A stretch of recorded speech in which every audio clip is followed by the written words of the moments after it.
Have you ever wondered how much of the Titanic is left these days? Now, if you haven't been living under a rock, you probably know that it's been over 100 years since the world's most famous ship turned into a wreck. The RMS Titanic, the world's largest sea liner from the beginning of the 1900s, sank during its maiden voyage, just a few days after leaving port. The ship struck an iceberg on April 14, 1912, taking down over 1,500 passengers of more than 2,200 who were on board the liner at that time. As shocking as this may sound, the Titanic took over 3 years to be built and only 3 hours to sink. And if it were today, the ship would have cost over $210 million to be made. It was last seen on the surface of the Atlantic at 2:20 a.m., and for many decades, that was the last time people saw it. It wasn't until 1985 that the whereabouts of the ship were discovered by oceanographer Robert Ballard, and some parts of the Titanic became visible once again. One of the first discoveries made by Ballard's expedition was that the ship was indeed torn in half before sinking. The early exploratory missions to the part of the ocean floor where the Titanic now lies could only see the hull and the deck of the ship. According to Ballard, the main purpose of these missions was to understand how to preserve the ruins from deteriorating. Another goal was to recover the huge number of personal items scattered along the seabed. The explorer later said the view down there was as shocking as it was emotional. In the field of debris around the wreck, the oceanographer discovered plenty of small objects and personal belongings, many of which he brought back to the surface.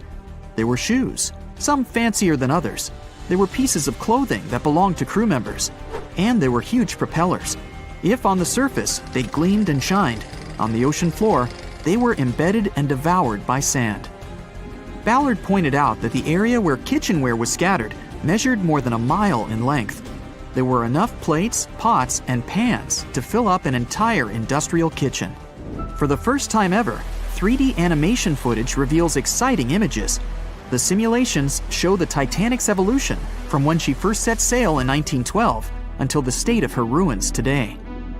But simulations weren't enough for deep-sea explorer James Cameron, who envisioned traveling to the heart of the wreck for the first time ever in the history of the ship.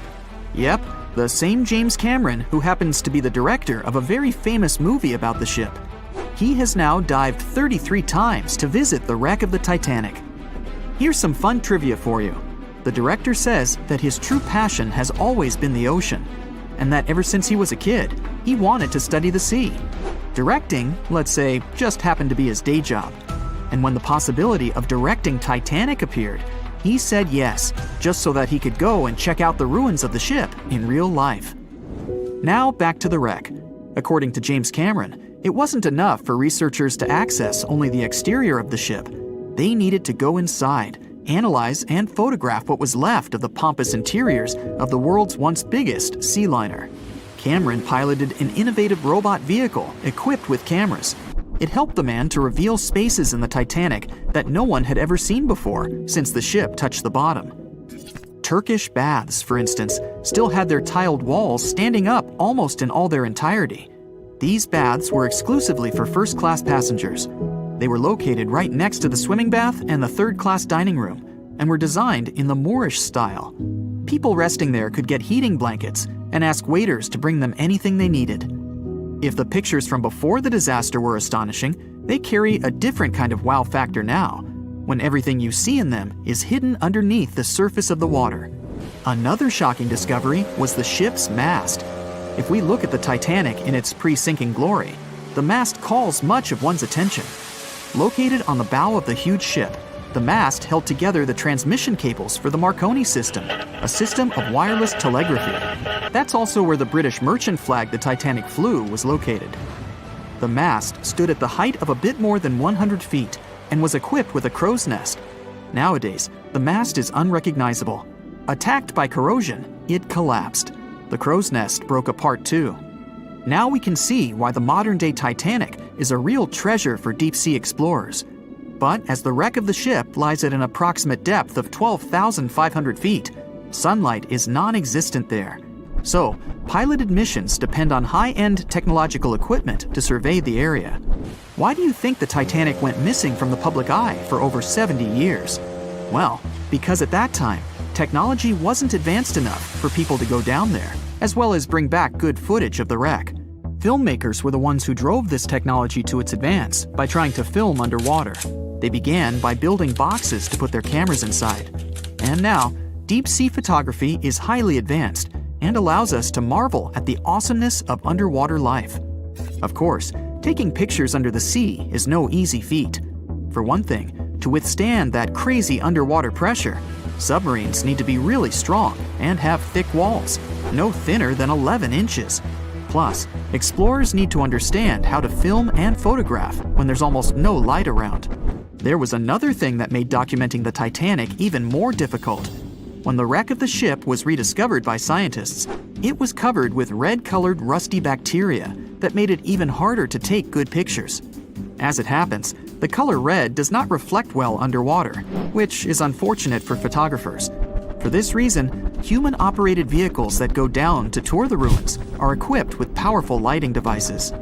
When you see some parts of the ship from afar, they look as if reddish-brown wax has been dripping all over the Titanic's ruins. But in reality, these icicle-shaped structures are colonies of microorganisms. When the ship sank, it brought down with it an enormous amount of bacteria that hadn't existed at the bottom of the ocean before. But now, these bacteria, together with the extreme conditions at the bottom of the ocean, have turned into a disastrous combination for the ruins of the ship. These red colonies of microorganisms actually feed off of iron and steel, which is basically all that is left of the Titanic. One kind of those microorganisms are bacteria called Halomonas titanicae. They can eat up to 220 pounds of iron per day. This makes the Titanic a colossal food source for them. There have been lots of speculations regarding the life expectancy of the ship's wreck after researchers discovered this bizarre rust. But according to Cameron and his research team, the Titanic isn't going to disintegrate anytime soon. In one of the latest expeditions down to the wreck, a piloted vehicle was funded to identify specifically one stateroom. It belonged to a very important passenger, Sir Benjamin Guggenheim. Yes, just like the museum. Guggenheim was the son of a mining magnate and a member of the elite group that boarded the transatlantic journey of the Titanic.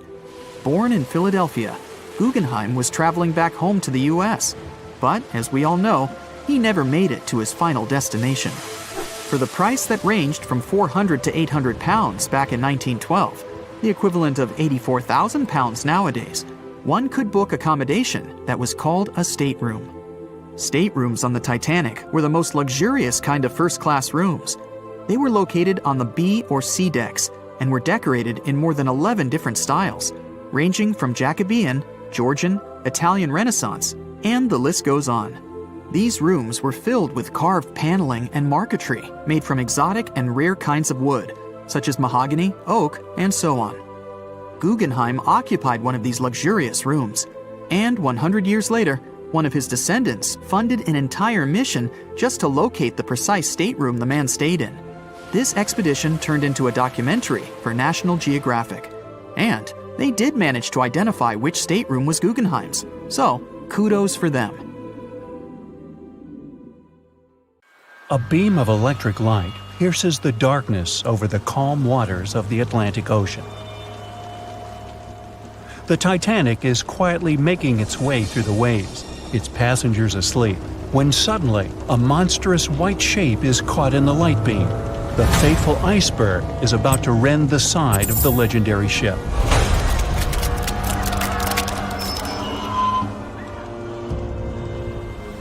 April 14, 1912, only 2 days before someone will take a photo of a giant iceberg with a pretty unusual elliptical shape. It turns out that this iceberg most likely formed out of snow that fell 100,000 years ago. Researchers used computer modeling to figure out its origin.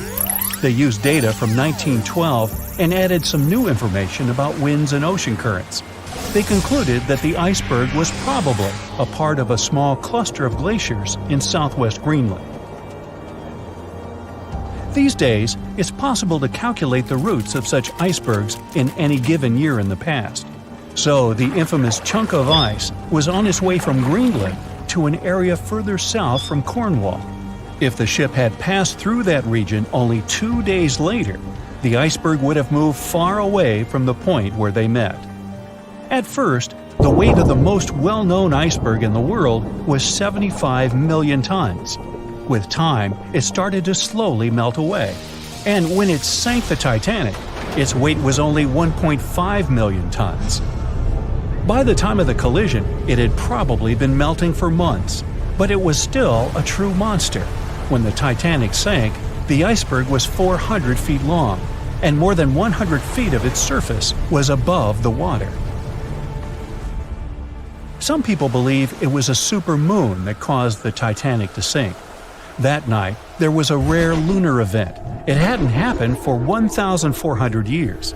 In normal conditions, the iceberg wouldn't have traveled so far south without melting and losing the largest part of its mass. But the supermoon could have been the reason for an unusually high tide that pulled the iceberg away from the glacier way faster than usual. There's a specific type of bacteria that slowly consumes the remains of the Titanic. Salt corrosion, ocean currents, freezing temperatures, plus this rust-eating microorganism might consume the entire wreckage. American actress Dorothy Gibson was aboard the Titanic. She survived, and when she arrived in New York, she started filming a movie called Saved from the Titanic almost right away.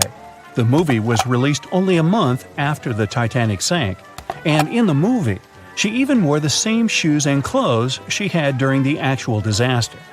The movie was a big success at that time, but the only known copy was destroyed in a fire. 14 years before the Titanic sank, a novella called Futility had been published, and it seemed to have predicted the whole event. The plot centered around a fictional ship called the Titan that sank during its voyage. The Titan was almost the same size as Titanic, and they both went to the bottom in April. The reason was hitting an iceberg, too. Both the real and fictional ships were described as unsinkable, and both of them had the legally required number of lifeboats, which, as it turned out later, were nowhere near enough. We've seen it in the movie, but there were some real-life love stories happening on the Titanic, too. 13 couples even took a trip on the Titanic as part of their honeymoon. One of the couples owned Macy's department store in New York. Once it became clear the Titanic was rapidly sinking, the woman refused to go into a lifeboat without her husband. But he didn't want to join her while there were still women and children who he thought had to go first. Then his wife gave her coat to her maid. She insisted that the maid should get into the lifeboat, and she wanted her to be warm. As for the woman herself, she decided to stay with her husband till the end. Some people believe Titanic sank because of a mummy, not an iceberg. It all started around 1000 BCE with a mysterious woman who lived in Egypt, in the City of Thieves. People knew little about her, but they called her a priestess. Her mummy was put in a wooden sarcophagus and covered with a large lid with the image of her face and some mystical inscriptions. This place had been hidden until the first half of the 19th century, when a group of locals accidentally came across it. They disturbed her peace. No one knows how, but the mummy disappeared that day without a trace. A couple of decades later, a group of rich friends from England traveled to Egypt and found the empty mummy casket with the image of the priestess, whose dark eyes seemed to be looking into the void. They decided to buy it, but the buyer disappeared the same night before he even got the case. All members of the group had some accidents. The casket changed its location a couple of times until it, as some believe, ended up on the Titanic. It took more than 70 years for a robot submarine to find the ruins of this legendary ship. The wreck lies nearly 13,000 feet under the surface of the Atlantic Ocean, split into two halves. Why did the liner break apart? No one knows exactly. Some think it happened because of the water that got inside when the ship collided with the iceberg. The pressure was so powerful it separated two parts of the vessel, starting with the ship's bottom structure. Others say it was because of the hull rivets. They had a high concentration of slag or smelting residue, and that's something that can cause the metal to split apart. The ship generally had many flaws, starting with the design. The watertight bulkheads weren't completely sealed on top. This allowed the water to flow between the compartments and, in the end, sink the vessel. The iron of the ship's rivets and steel of the hull ended up ruined because of high sulfur content, cold temperatures, and high speeds. The steel shattered and the rivets popped out quite easily. Because of this, Titanic sank 24 times faster than it would have otherwise. If the ship had hit the iceberg head-on instead of ramming it with its side, it would have probably stayed afloat. How come the crew members didn't have binoculars? It would have surely helped them spot the iceberg on time and maybe even avoid the disaster. But the binoculars on the Titanic were locked in a storage cabinet. Only one crew member had the key, and he had been transferred off the ship right before it set sail. He later said he hadn't remembered to hand over the key. But even without the binoculars, the ship might have had some time to change course and avoid the collision if the crew had gotten some warning. But that's the thing, someone did warn them. About an hour before the incident, a ship that was relatively close to Titanic, the SS Californian, sent a message to inform them it had stopped because of dense ice field. But the warning never got to the Titanic's captain. Some experts say it was because the radio operator didn't think it was that urgent. And later, the SS Californian said they didn't get a call for help from the Titanic because their radio operator was off duty. Some say the crew on the Titanic couldn't spot the iceberg on time because of an optical illusion.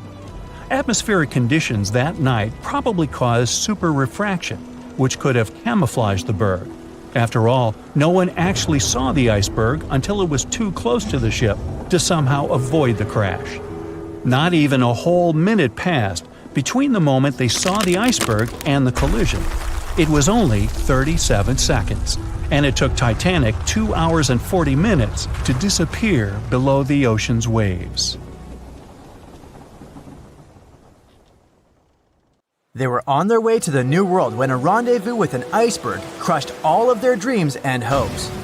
There was panic and tears and heartbreaking goodbyes, like that of Jack and Rose. Or was there? Let's see how well you know the real story of Titanic.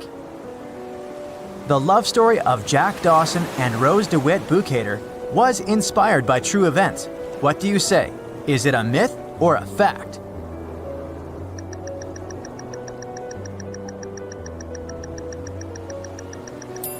The most emotional Titanic love story was actually all made up by the screenwriter and director of the famous movie, James Cameron. Some passengers featured in the movie were real though, and by a mere coincidence, there was a J. Dawson on board. His name was Joseph, not Jack, and he worked as a coal trimmer. The most expensive object lost with the Titanic was a painting by Pablo Picasso. What's your take on this one?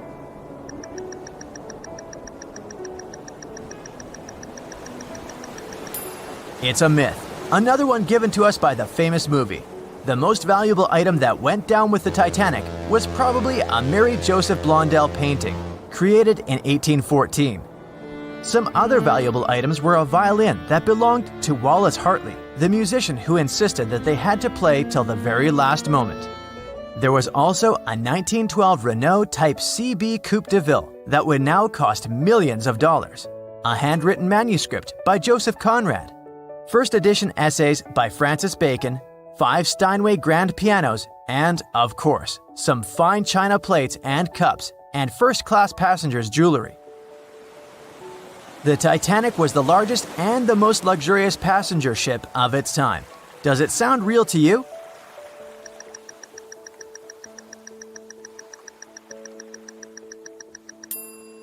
Yep, it's totally true. In April 1912, the Titanic was the largest ship ever built. It was 882 feet long and had a maximum passenger capacity of 2,435 people. That's not a lot compared to the largest cruise ship of today, the Symphony of the Seas. It's just a bit longer than the Titanic, but has more than double the passenger numbers. And yes, no other cruise liner has probably beaten the Titanic in terms of luxury to this day. It costs more than $200 million to build in today's money. The tickets were also quite expensive. Duh! First-class tickets ranged in price from $1,700 in today's money for a berth up to $50,000 for one of the 2 parlor suites. Second-class tickets were $700. Third-class passengers had to pay between $170 to $460. Most of the passengers of the unsinkable ship managed to survive. True or false?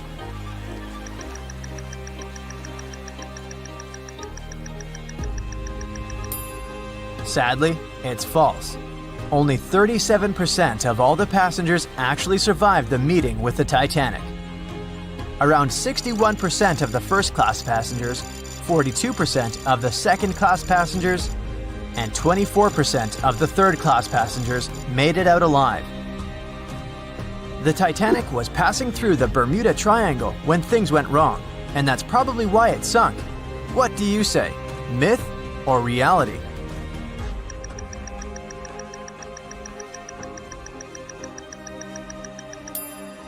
It's 100% a myth.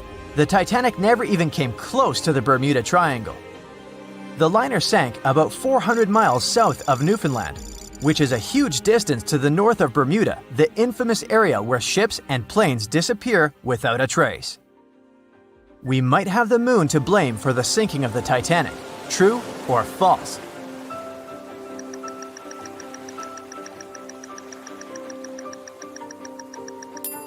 This one is true.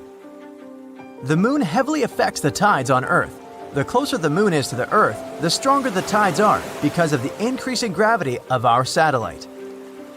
Back in 1912, the moon was so close it made several glaciers in Greenland break apart. Massive chunks of ice that broke off from the glaciers started floating south.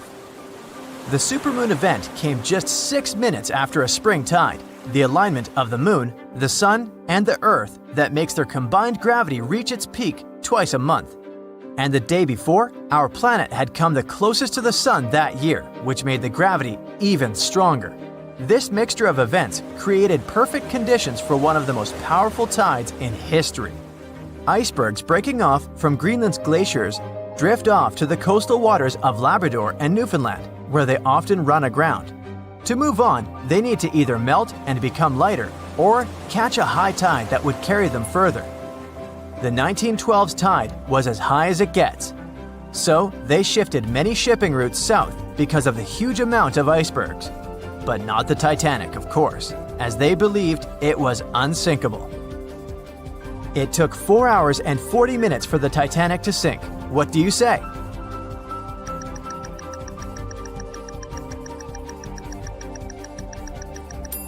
It's false, and if you're a Titanic expert, you definitely know it was actually 2 hours and 40 minutes.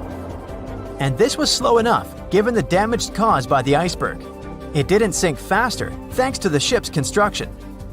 There were 16 watertight compartments in the lower part of the ship. They worked as a lifeline. When the iceberg crashed into the hull, it broke into 6 boxes. The Titanic could have stayed afloat only if 4 compartments had been damaged. Water filled the first 6 compartments within 1 hour. During this time, the ship tilted slightly to the right side. Then, water began to flood the 7th box when all 6 boxes were filled. And from that moment, the sinking rate was growing with every second. The ship's bow sank under the water, and then the stern filled up. One of the leading reasons for the Titanic tragedy was signal rockets. True or false? What's your take on it?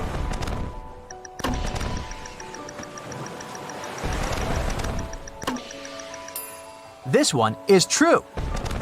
When any ship sinks, the crew members must release red flares. It's a signal to all nearby ships that someone is in trouble. But for an unknown reason, someone put white lights in the Titanic's rocket box. When the ship crashed into an iceberg, the crew members released white flares. Another ship, SS Californian, was nearby at the time. Its captain knew the Titanic was going through a dangerous iceberg area. The crew of this ship didn't see the Titanic in the dark, but they noticed white rockets. Radio communication between the vessels didn't work. The SS Californian operator turned off the receiver. The Californian captain felt that something was wrong, so he sent a Morse lamp signal to the Titanic. But it was too late. The ship was already underwater, so no one could respond. Another ship, Samson, was sailing alongside the Titanic. It drifted with lights off since it was catching seals, and that's not legal. When the captain saw the Titanic's white rockets, he thought it was the Coast Guard. So Samson sailed away as fast as they could. They realized they had abandoned the drowning passengers once they made it to Iceland and learned the horrible news. In 1996, one expedition managed to raise the Titanic from the ocean floor. Do you believe it?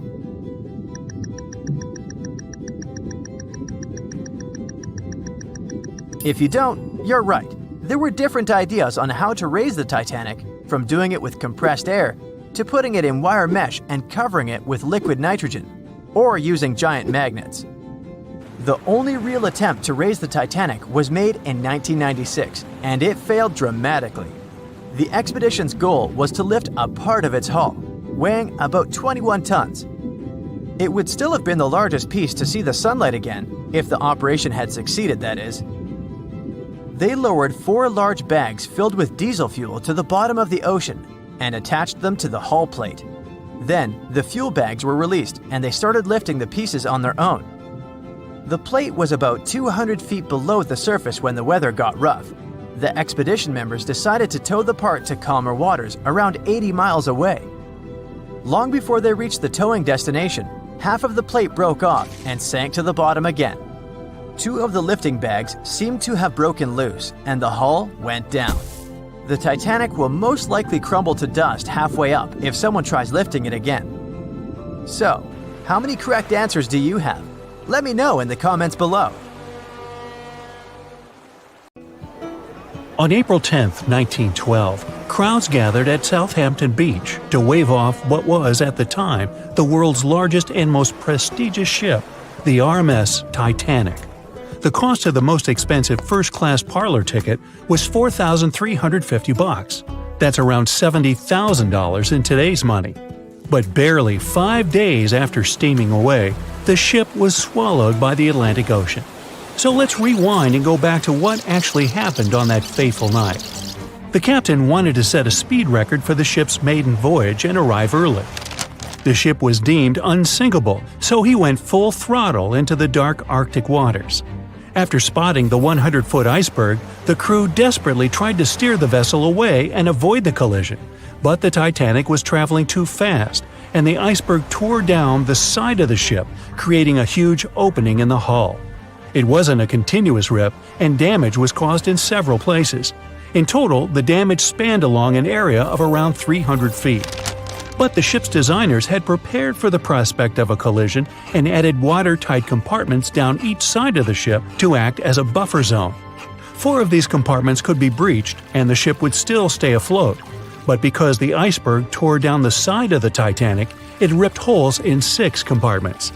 The compartments didn't extend up the total height of all decks and weren't actually sealed at the top. This is why, when more than 4 were flooded, water reached over the top of the bulkheads and filled the remaining compartments, causing the ship to sink into the ocean. Think of it as water spilling over an ice cube tray. But what if the collision was head-on? Would it still have sunk? Ships are designed with potential crashes in mind, and most vessels have collision bulkheads in the bow. Most of all, it's like your car's bumper or crumple zone. It's a safety feature that can withstand a direct hit.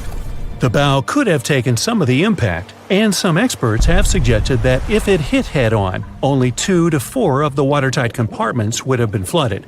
So, in theory, the Titanic might not have sunk, and it might have even been able to continue sailing to its final destination at a much slower speed. The force of impact would likely have been huge, though. But although passengers would have been injured by the force, they'd have been able to stay on the ship to wait to be rescued by other ships, rather than being forced into the icy waters of the Atlantic. Still, one of the Titanic's designers, Edward Wilding, suggested that the force of the impact might not have actually been that big. He told the British Inquiry that lots of people scarcely felt the collision, and he believed the ship would not have sunk if it did hit the iceberg head-on. The ship was also designed with remotely operated watertight doors between all compartments, so any floods could have been quickly sorted out. Because Titanic had 6 breaches from the side collision, and because it happened so quickly, sealing the doors wouldn't have made a difference, as it was essentially impossible to save it by that point. The ship immediately began to flood, with water pouring in at a rate of roughly 7 tons per second, 15 times faster than it could be pumped out. So, while it sounds like the Titanic would have survived had the ship hit the iceberg head-on, this idea does come with some issues. First off, the collision bulkheads were designed to survive a crash with another ship, not a giant iceberg. If 2 ships collided, both would absorb some of the impact in their bulkheads, sharing the impact and likely staying afloat. But an iceberg is stationary, meaning that Titanic would absorb most of the energy from the collision. If Titanic hit head first, because of the speed it was traveling, the impact would have likely traveled down the whole body of the ship. Just imagine a 46,000-ton ship traveling at around 20 knots. At some point, it hits an iceberg that weighs what could be over 100,000 tons. This collision would likely create a powerful force causing massive damage to the vessel. It is likely that seams would split, staircases would come tumbling down, and rivets would burst open across the ship. All that would have potentially flooded even more compartments. This could have caused Titanic to sink in a matter of minutes rather than hours. But that's just the tip of the iceberg. As we all know, the biggest part of it is hidden underwater. So if Titanic had been traveling head-on, it's likely it would have hit the part of the iceberg below the water first, which would send it veering off course. Hitting an iceberg is not like hitting a brick wall. In this case, the ice under the water would have torn open the bottom of the ship and caused damage to the sides. Icebergs also aren't flat, solid objects. If a flat collision happened, the ship might have stayed afloat, but icebergs come in many shapes and sizes, from domes to wedges. Studies have also been done on the steel used to produce Titanic, and the tests show the metal was about 10 times more brittle than the steel we use today. The ship was built before we understood the effects of low temperature on steel. The old steel used to make the vessel would not bend when faced with freezing temperatures, but break. Recovered pieces of Titanic's hull plates show that the hull just shattered on impact. Hitting head-on would also cause a very severe and abrupt stop, so even if the ship hadn't sunk, there would still have been major issues.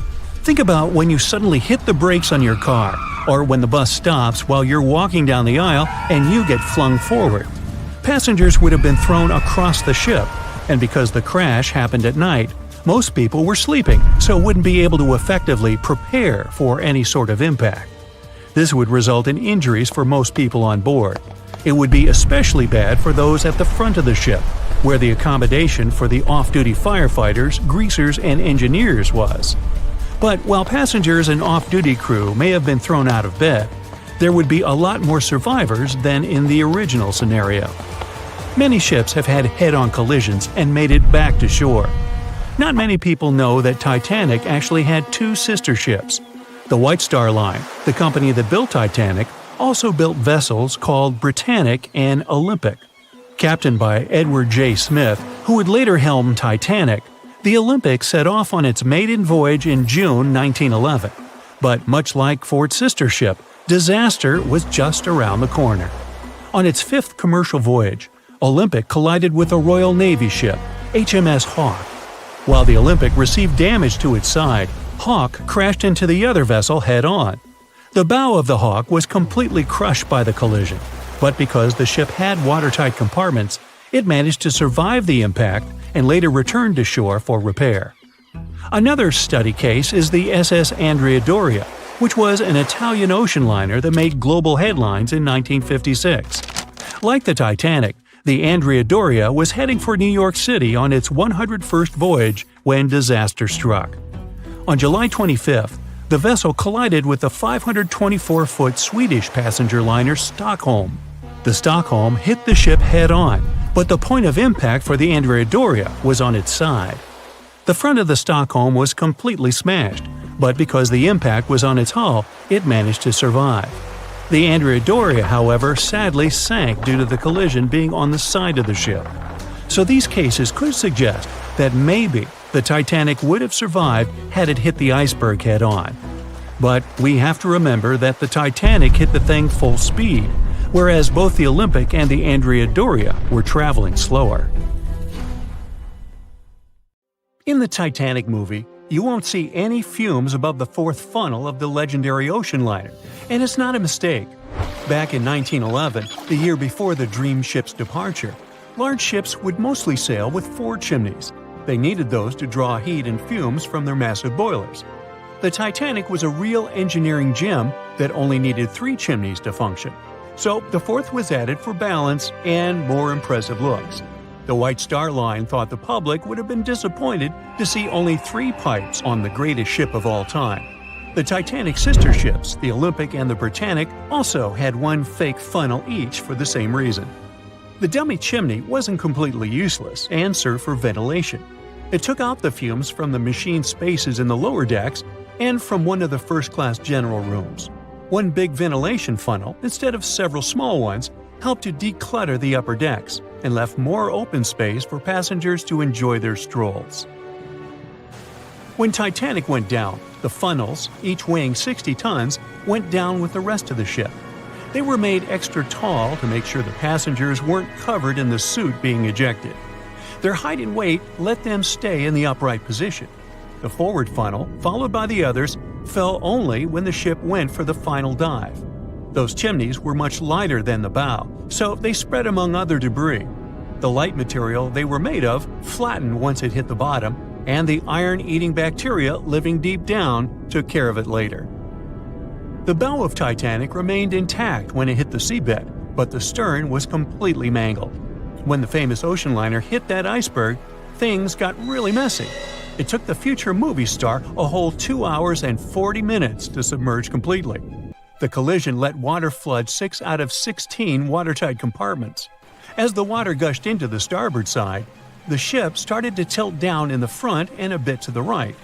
By midnight, the damaged compartments were spilling water into others, and it was chaos because these compartments were only watertight horizontally. Soon enough, water started flooding through the anchor chain holes, and by 2 a.m., the bow was sinking, and the stern's propellers were lifted out of the water. The ship kept flooding until the moment the bow went underwater, and the stern shot up almost 45 degrees. The weight of those massive propellers stressed the ship's midsection. The steel just couldn't handle it and failed. Survivors described that moment as some loud noise, like breaking china or falling gear.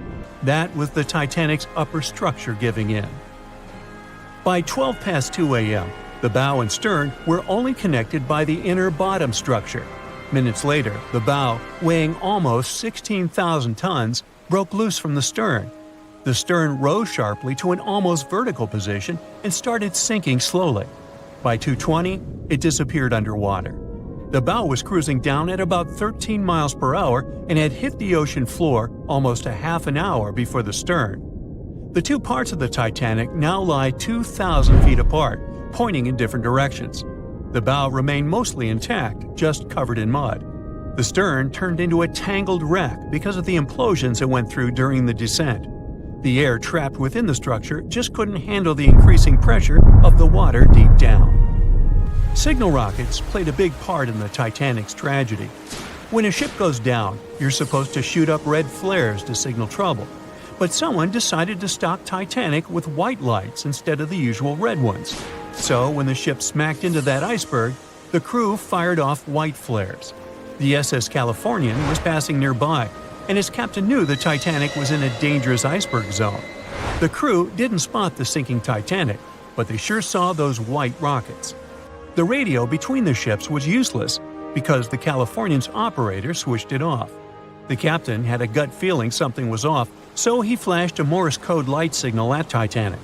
But he received no reply because the Titanic had already gone underwater.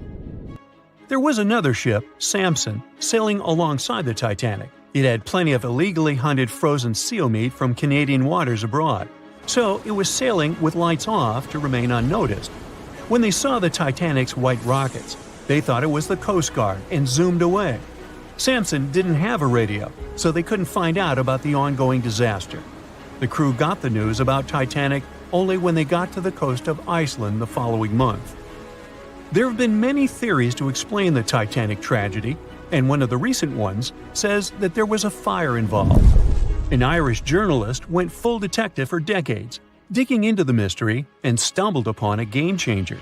He came across a photo album that had been hiding from the public for a century after the tragedy. In the pictures, taken at the Harland and Wolff shipyard in Belfast, Northern Ireland, just over a week before the liner sailed, you can clearly see a massive 30-foot black spot on the ship's hull. Maloney researched the photos and eyewitness testimony from the time and claimed that a fire spontaneously broke out inside of one of Titanic's enormous coal bunkers. It was raging for a whole 3 weeks and messed with the metal, critically weakening a crucial segment of the ship's hull. Back then, most ships had just one hull, so it was the only skin the Titanic had. That's why the iceberg managed to punch a hole through the ship so easily. If it hadn't been for the fire, the Titanic might have shrugged off that iceberg collision. The company operating the liner knew about the fire, but they decided to conceal that fact. They didn't want any negative stories in the press as they faced some serious competition in transatlantic voyages. The Titanic was sold out, so they stocked up on coal and made it sail. The moon might have also played a role in the sinking. Our satellite heavily affects tides on the Earth. The closer it is to our planet, the stronger the tides are because of the increasing gravity of the moon. Back in 1912, the moon was so close it made several glaciers in Greenland break apart. Massive chunks of ice that broke off from the glaciers started floating south. The supermoon event came just 6 minutes after a spring tide. During new and full moons, the alignment of the moon, the Earth, and the Sun makes their combined gravity reach its peak. And the day before, our planet had come the closest to the Sun that year, which made the gravity even stronger.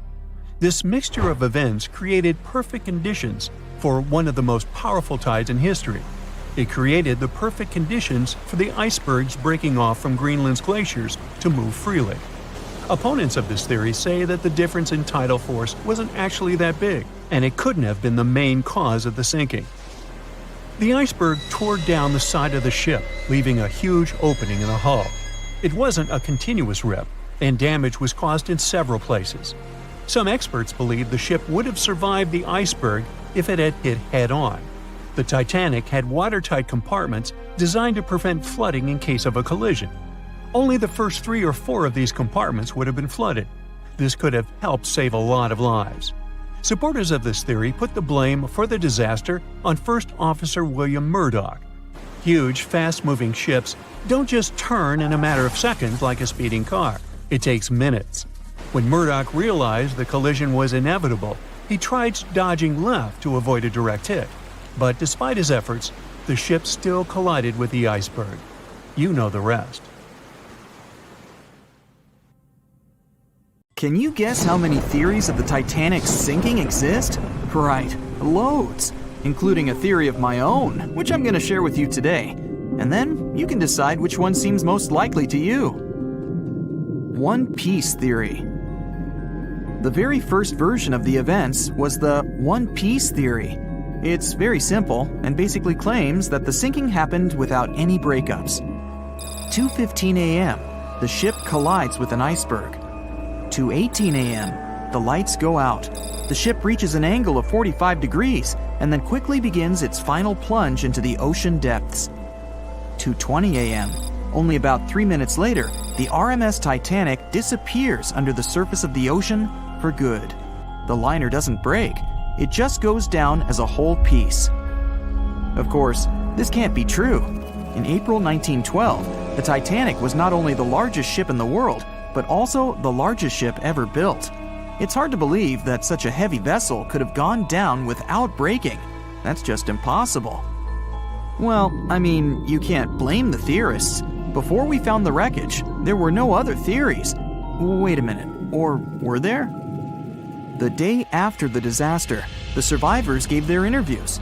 They talked about what had happened, and some of them claimed that the ship had actually broken in two when it had been flooded.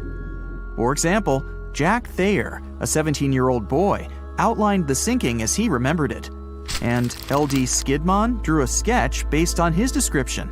The picture clearly showed the ship breaking in half. but no one believed Jack or other witnesses. There was no evidence, so their claims were received with a grain of salt. But in 1985, things changed. First, breakup theory. That's when Robert Ballard found the wreckage of the Titanic in the depths of the ocean. When people saw the wreckage, it became clear that Jack and the other survivors had been right. The Titanic did indeed break in two when it sank. So it's time for a new theory. 2:15 a.m. The keel breaks, the starboard list eases, and the hull continues to bow and crumble. 2:17 a.m. The galley sections break off. The towers immediately drop under their own weight. The lights go out. The stern is pulled into the air. The bow breaks off and starts sinking. The aft is barely hanging on to the starboard side of the stern section superstructure. The stern section slowly lists over to port as it begins sinking again. It rises up one last time and pivots in a semicircle as it sinks. It all sounds pretty convincing, right? But people began to find plot holes in this theory. For example, the Titanic couldn't have held together until it reached such a high angle. The breakup would have had to begin much earlier. This only meant there was still a vast field for research and speculations. So people started to come up with their own possible scenarios. How about we look first at the ones no one likes? V-brake and Aaron 1912 V-brake. According to the first breakup theory, the Titanic reached a high angle, and the weight of its unsupported stern caused it to crack from the top down. But it's physically impossible. So, are there any other ideas? In 2006, Roger Long, a naval architect, decided to research a so-called V theory. 2:17 a.m. The breakup begins at a shallow angle, perhaps as little as 11 degrees. The upper structure fails and starts to crack. At this moment, only its double bottom is holding the Titanic together, but it starts to bend under the strain too, failing the ship. Water is pouring through the crack. It increases the weight in between the two sections, bending the Titanic the other way and pulling it into shape somewhat resemblant to the letter V. The upper decks get mangled and bent together. The bow heads for the bottom, and the stern is the last to sink. This theory has since been disproven many times, though. Roger Long believed it because the broken edges of the upper decks in the Titanic's bow section were all mangled and crushed. However, we have learned that it happened because of the so-called hydraulic downburst, the force of the water crashing into the deck as the Titanic hit the ocean floor. Another V-brake theory states that the bow had risen out of the water after the break. This theory was mainly peddled by one former Titanic enthusiast. But not only has this theory been proved to be physically impossible due to the bow's incredible mass, it was also inspired by incorrect information. Remember Jack Thayer? Well, it was based on his sketch and the words of a couple of passengers. But the truth is, none of them had ever seen the Titanic break down like this. Jack himself even stated in an interview that the sketch was completely out of context to what he had actually seen. It was drawn by a passenger on the Carpathia, the ship that received the Titanic's distress signal and came to its aid. It couldn't be used as evidence. Now that we know this, let's move on to the theories that most people believe in. James Cameron's banana peel theory. Who hasn't seen the legendary movie about the Titanic, right? It became the leader of the 70th Academy Awards ceremony in the number of nominations and awards, and deservedly so. But did you know that James Cameron had been interested in the Titanic for many years and studied the ship's history? His books and research are very detailed, and he even came up with his own version of the events. It's called the banana split theory, and this is actually what you could see in the movie.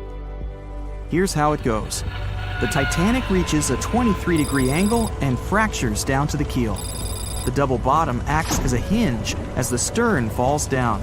When the double bottom fails, the bow and the stern separate. The stern lists to port, standing vertically, and then begins to go underwater. This theory is the most scientifically accurate one, along with Roy Mengott's theory.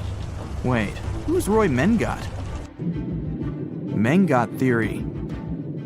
Roy Mengot was an engineer who came up with the most plausible theory for the time being. 2:17 a.m. The lights go out on the Titanic. At this moment, the ship is at an angle of 20 to 23 degrees. Suddenly, the vessel snaps in two just around the third funnel. It causes the stern to settle into the water. The keel fails first. The draft and lower hull are crushed and break apart. Water surges into the bow and stern of the ship through the huge cracks, causing the bow section to sink beneath the waves. The stern rises up to the angle of 70 to 90 degrees, and then it sinks too. This theory seems to make the most sense, but it's quite controversial. The survivors who saw the breakup stated that the stern had settled back with the bow completely missing.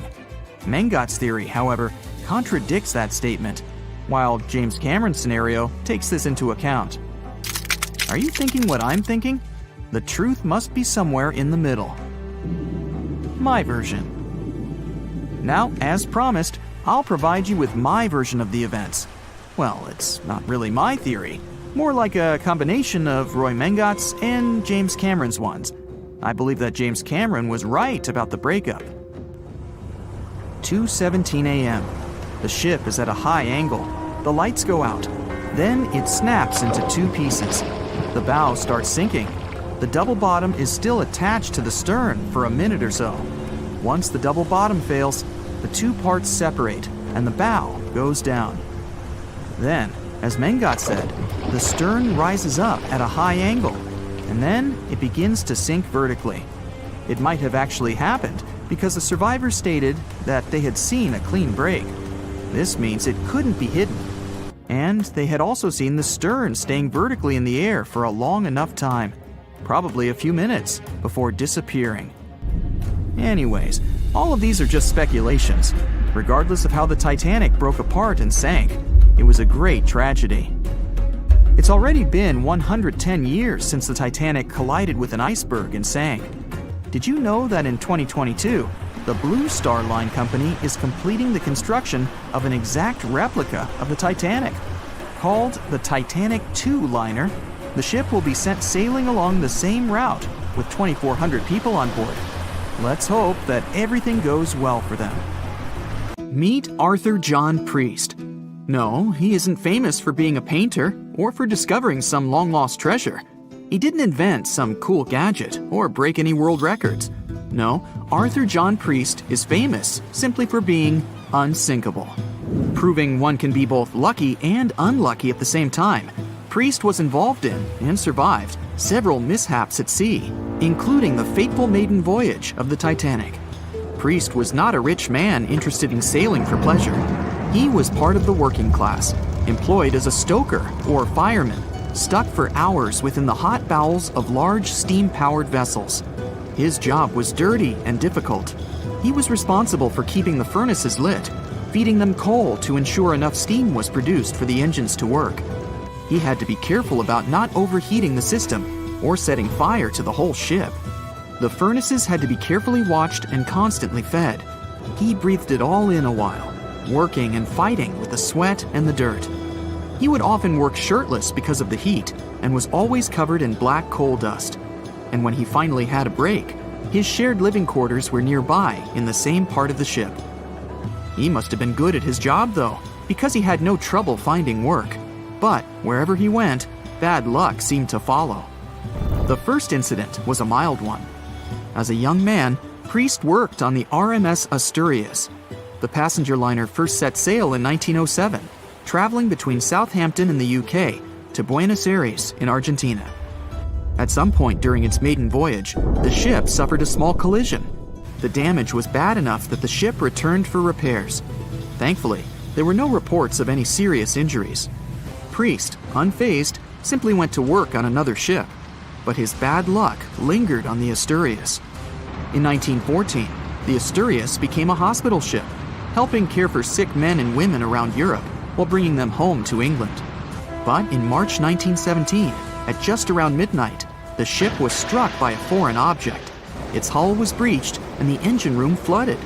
the captain ordered everyone to abandon the ship, sending crew, patients, and health staff scrambling for the lifeboats.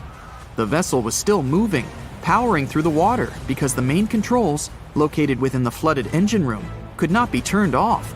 The captain refused to leave the ship while people were still trying to escape. He was able to aim the Asturias towards Bolt Head, where it finally hit land and couldn't sink. The remaining lifeboats were lowered and the final survivors made it to safety. When they studied the damage on the ship later, the Asturias was declared a total write-off. It might be hard to pin this particular disaster on Priest. After all, he wasn't even on the ship at the time. But it seemed that many of the ships on which he served were destined for trouble. His bad luck followed him to his next job on the RMS Olympic, a massive ocean liner. The Olympic was big. In fact, it had been designed and built as part of the fleet that included the Titanic. But with size came sacrifice. The Olympic was great at moving in one direction, but very difficult to handle when it needed to turn. It was September 1911. The Olympic was trying to alter its course. The Hawk, a smaller ship sailing nearby, didn't give the larger vessel enough room to maneuver, and the two slammed into each other.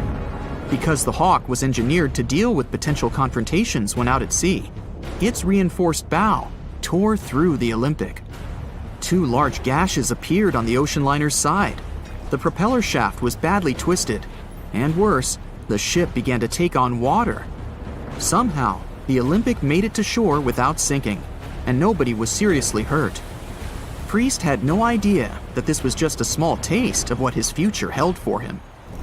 He next found employment on a brand new ship, a better ship, an unsinkable marvel that was said to be the biggest vessel to have ever been built. Yes, he was going to work on the Titanic. And what a job! It took 29 boilers, requiring 850 tons of coal a day to produce enough steam to power the Titanic. Priest was just one of 150 stokers toiling away in the ship's underbelly, keeping those fires burning day and night. He made around $30 a month. But on April 14, 1912, he would find himself flung from a world of extreme heat to one of blistering cold. At approximately 11:35 p.m., the crew spotted an iceberg. The Titanic tried to avoid it, but the alarm had been sounded too late. 5 minutes later, the two collided. The iceberg tore through the hull, and the once watertight compartments inside were badly ruptured. As the cold Atlantic water flooded in, the ship began to sink. Distress signals were sent, but the closest ship, the Carpathia, was over 3 hours away. In the dark of night and stuck in the middle of nowhere, the crew and passengers panicked. Those who could scrambled for the lifeboats. Others jumped into the icy waters. In total, only 706 survived that terrible night. Priest, at the time of the collision, was down in the ship's lower quarters. He was on break, relaxing from a hard day of work. And as the ship went down, so did his chances of survival. He and his fellow workers were in the most dangerous position on the ship. They had to make their way through a maze of corridors and gangways, some of which were flooded, in a mad dash to the deck. And then they faced the frigid water, jumping in and desperately swimming to safety. The ocean was so cold that Priest even suffered frostbite before finding his way onto a lifeboat. He was one of only 44 stokers to survive that night. After an experience like that, most of us would never set foot on a boat again. But Priest had to work. His next job also ended in disaster. He was offered employment on the HMS Alcantara. It went down in 1916, and Priest was again one of the few to make it to safety. He was badly wounded in the process. But he kept pressing his luck, and his next job as a stoker may have felt eerily familiar. He would be working on a ship built by the same people behind both the Olympic and the Titanic. And this ship, named the Britannic, was the biggest of the three. It was also believed to be a superior vessel, fitted with new safety features after the Titanic sank. For example, it had 48 open lifeboats, 46 of which were the largest ever used on a ship before. 2 of these were even motorized and equipped with special communication devices. The good news? The Britannic survived its first trip without incident. It was already doing better than the Titanic ever did. However, on November 21, 1916, The Britannic was shaken by a loud explosion while traveling through the key channel in the Aegean Sea. The hull was damaged, and some of the compartments began to fill with water. But, unlike the Titanic, the Britannic had been designed for just such an emergency. It had been fitted with 5 watertight bulkheads. Intact, these would help keep the ship safe and floating for a much longer period of time. But there was one issue. Portholes along the lower decks had foolishly been left open. As the ship tilted, the portholes let in water, which flooded the Britannic and hastened its descent into the sea. This effectively made those watertight bulkheads useless. The ship was going down fast, much faster, in fact, than the Titanic had sunk. 35 of the lifeboats were successfully launched, saving most on board. Of the 1,066 passengers and crew, 1,036 survived. Priest, his luck intact, was one of them. And yet, he still wasn't done with a life at sea. He accepted a position as a stoker on the Donegal. It was a smaller passenger ferry that had been converted for use as a hospital boat. In April 1917, it was struck by a foreign object while fleeing an unsafe situation, and though he suffered from a head injury, Priest was again one of the survivors. It took experiencing 2 collisions and 4 sinkings before Priest was finally ready to retire. In fact, he reportedly said he only gave it up because no one wanted to sail with him. Can you blame them? He would live out the rest of his life on dry land in Southampton, England, with his wife Annie and their 3 sons. But Arthur John Priest would always be remembered as the unsinkable stoker. Staying in the water that's 70 degrees Fahrenheit for a long time definitely won't do your health any good. A water temperature of 50 degrees Fahrenheit is a nightmare.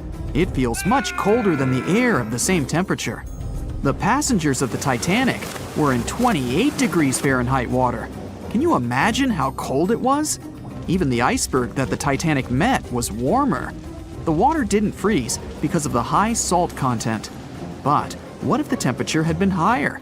What if the Titanic had sunk in warm water, say 120 degrees Fahrenheit? Theoretically, this could have happened had the waters of the North Atlantic met a warm undercurrent from the southern part of the ocean on disaster day. But this heat wouldn't have been enough. The ocean area is too vast, and the temperature is too low at night. The warm undercurrent alone wouldn't have made a difference for people who were overboard. But if the Titanic had sunk in another place at one particular moment, perhaps then all people could have been saved, thanks to an incredible natural phenomenon. Now, on board everybody, our voyage to a parallel universe begins. It's a moonless night on April 14th through 15th. The Titanic crashes into an iceberg. Icy water floods the lower decks. The captain sends a distress signal. The nearest rescue ship, Carpathia, is 58 miles away from the sinking Titanic. At maximum speed, Carpathia will get there in 4 hours. That's quite long, even in warm tropical waters, since your body loses heat anyway. The Titanic begins to sink. The crew downs lifeboats. Some of the passengers jump overboard. The ship is going under the water.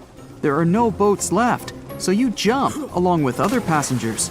It feels as if you got inside a huge iceberg. The water is so cold that it's hard for you to move. You can't even scream because there's no air in your lungs.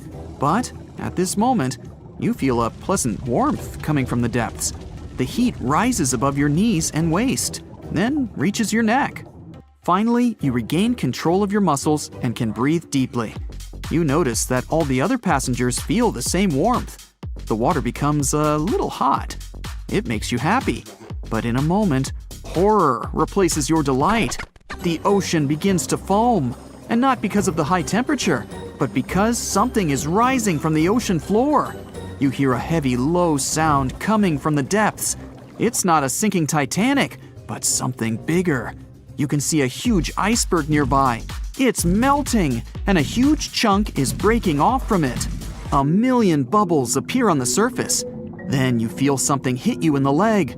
Thousands of strange lightweight rocks are rising from below. There are also massive plates among them.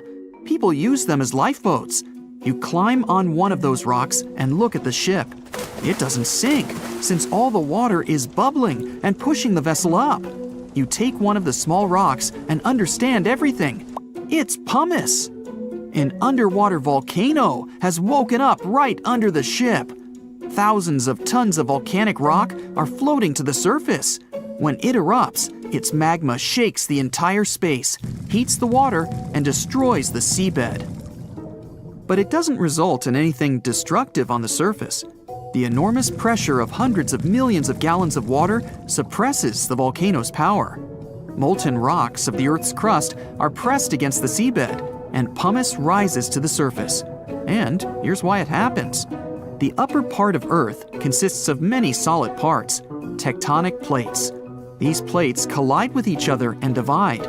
And when one part separates from another, the magma immediately comes up. So, all volcanoes are these unstable fault sites. If the Titanic had sailed over one of these areas during an eruption, many passengers would have been saved. Back in the parallel universe, you notice the Titanic starts sinking again. The water is no longer bubbling. The volcano has gone out. In a matter of seconds, the ocean turns icy again. Fortunately, you have your pumice lifeboat. This is enough to wait for rescuers. But let's imagine a situation with no underwater volcano and an iceberg. A situation when the water was warm from the very beginning. One of the engines in the motor compartment of the ship breaks down. Several pipes burst because of increased pressure, and now there's a crack in the ship's body. Water is filling the lower decks. The ship is sinking. People evacuate on lifeboats.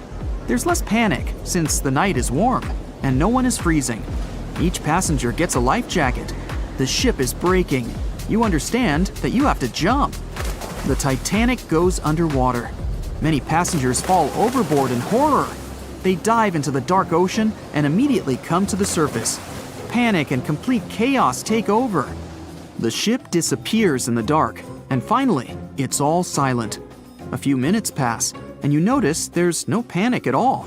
The water is warm. Almost all passengers have life jackets. Someone is floating on the wooden ship wreckage. After a couple of hours, the water no longer seems so comfortable. The ocean takes away your body heat. To keep warm, passengers swim closer to each other in a tight circle. Yeah, now it's quite possible to wait for another couple of hours till the rescuers come. People on lifeboats sail closer and take those who freeze on board. Passengers take turns, 20 minutes in the water, then 20 minutes in boats. It's essential not to take your clothes off. Even a wet outfit helps keep your body warm for longer. And when it seems that everyone is saved, somebody screams.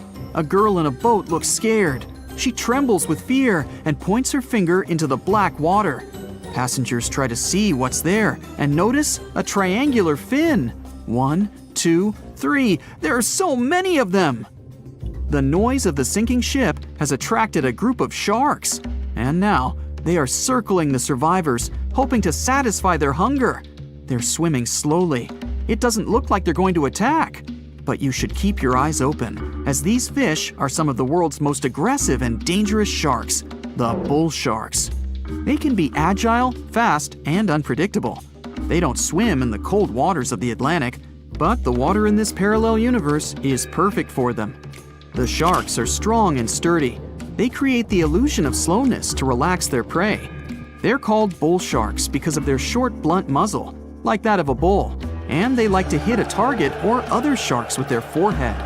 Several fish are ramming boats. Someone falls into the water. Fortunately, people help them back on board. The sharks aren't going to retreat. Chaos and panic ensue. People are screaming and splashing the water with paddles to scare away the fish, but it doesn't help. One of the sharks opens its toothy mouth and clings to a boat. At this moment, you notice more fins nearby. A pack of great white sharks arrives at the party. They are some of the most dangerous animals on the planet. They're big, fast, and strong, and their 300 triangular teeth lined in several rows are sharp as blades. Great white sharks swim around the boats and scare away the bull sharks. You fall off the boat and see a big fin approaching you. Fear awakens the survival instinct in you. You're trying your best to swim away from the shark as far as possible. Of course, it's useless, since the shark is much faster and will definitely catch you. You feel your foot touching the shark's nose. The other foot gets into the toothy mouth. You scream in horror. After a second, the shark lets you go. Great white sharks rarely attack people. If they bite, it's just to test you.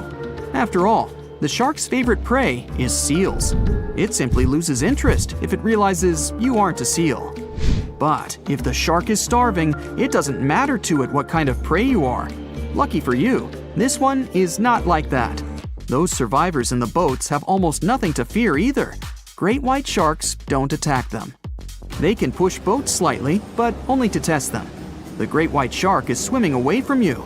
But a bull one appears, and it looks like it's hungry. The shark is swimming towards you, opens its mouth, and a loud ship horn penetrates the water. This is the RMS Carpathia that has come to the rescue. All the sharks swim away scared. All passengers are saved. Back in our universe, another ship that had been nearby could have saved the passengers much earlier. But that's another story. No one could ever have imagined that the unsinkable Titanic would collide with an iceberg, except for one man, William Thomas Stead. Well, not directly, of course. It's not like he jolted out of bed one day, envisioning the fall of the Titanic. Rather, he wrote an empowering short story called How the Mail Steamer Went Down in Mid-Atlantic by a Survivor on March 3, 1886, 26 years before Titanic sank. Okay, let's do a super quick recap. Titanic was traveling from Southampton to New York in April 1912 in the North Atlantic. The ship hit an iceberg, and less than 3 hours later, it was completely underwater. Out of 2,208 people on board, just 706 survived due to the limited number of lifeboats and icy cold water. Another passenger ship, Carpathia, heard the distress call, picked up the survivors, and brought them safely to New York.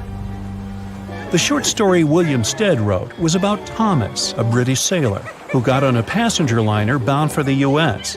At one point, the protagonist realized there weren't enough lifeboats for everyone on board the ship in case something happened. A couple of days later, heavy fog covered everything in sight. Luck was not on the liner's side, and it collided with a stray ship, just like Titanic struck an iceberg. Only 200 out of the 916 people made it safely to the U.S. The main character managed to survive by jumping into the water and climbing into one of the lifeboats. Now, you'd think that the story riled up everyone in the industry to add extra lifeboats on ships. But sadly, it received very little attention when it was published. Even more tragically, William Thomas Stead was on Titanic when it sank, and he didn't make it. The survivors who knew Stead mentioned that he had always been cheerful and had loved to chat during meals. He complimented the ship's design and how sturdy it was. Witnesses also talked about how he had been helpful when the ship had been sinking, having given his life jacket to someone else. He was a journalist by profession and was on his way to New York for a ceremony. One of his most important contributions to modern journalism was the use of illustrations in every newspaper article. He also introduced newspaper interviews, and they're still used to this day along with illustrations. But this story wasn't the only published work that predicted the disaster. Morgan Robertson was an author and former ship captain who wrote short stories and novels. His most notable novella is The Wreck of the Titan. It's also known as Futility. The book was written in 1898, 14 years before Titanic. It was a fictional story about the Titan, an ocean liner similar to Titanic, which was crossing the North Atlantic. It's also a coincidence that Titan was just as fast as Titanic and shared many other similarities, like size and design. The book described it as unsinkable and the largest ship to hit the ocean at the time. That's what they said about Titanic, too. Another eerie similarity was the limited number of lifeboats it had. The story took place in April, and that's when Titanic set off on its journey and hit the iceberg. The Titan story also mentioned that barely anyone had survived that horrible accident. Unlike Stead's story, the protagonist of Robertson took a different path. The Titan sinking happened somewhere halfway through the book, so after the accident, the main character went on with his life. The book was brought back into the spotlight after the Titanic disaster. How could someone describe the events that took place almost a decade later so accurately? Many started to believe Robertson could see the future. But the reality was that Robertson knew his way around a ship. It was easy for him to write down the nitty-gritty of things without doing more research. Realistically, one of the biggest threats for ships at that time was hitting an iceberg or colliding with other ships. The next story sounds somewhat mysterious. Once, Alex Mackenzie heard a voice that warned him not to board Titanic. But when he turned around, there was nobody there. As he continued walking, the voice spoke to him again. But this time, it was louder and more distinct.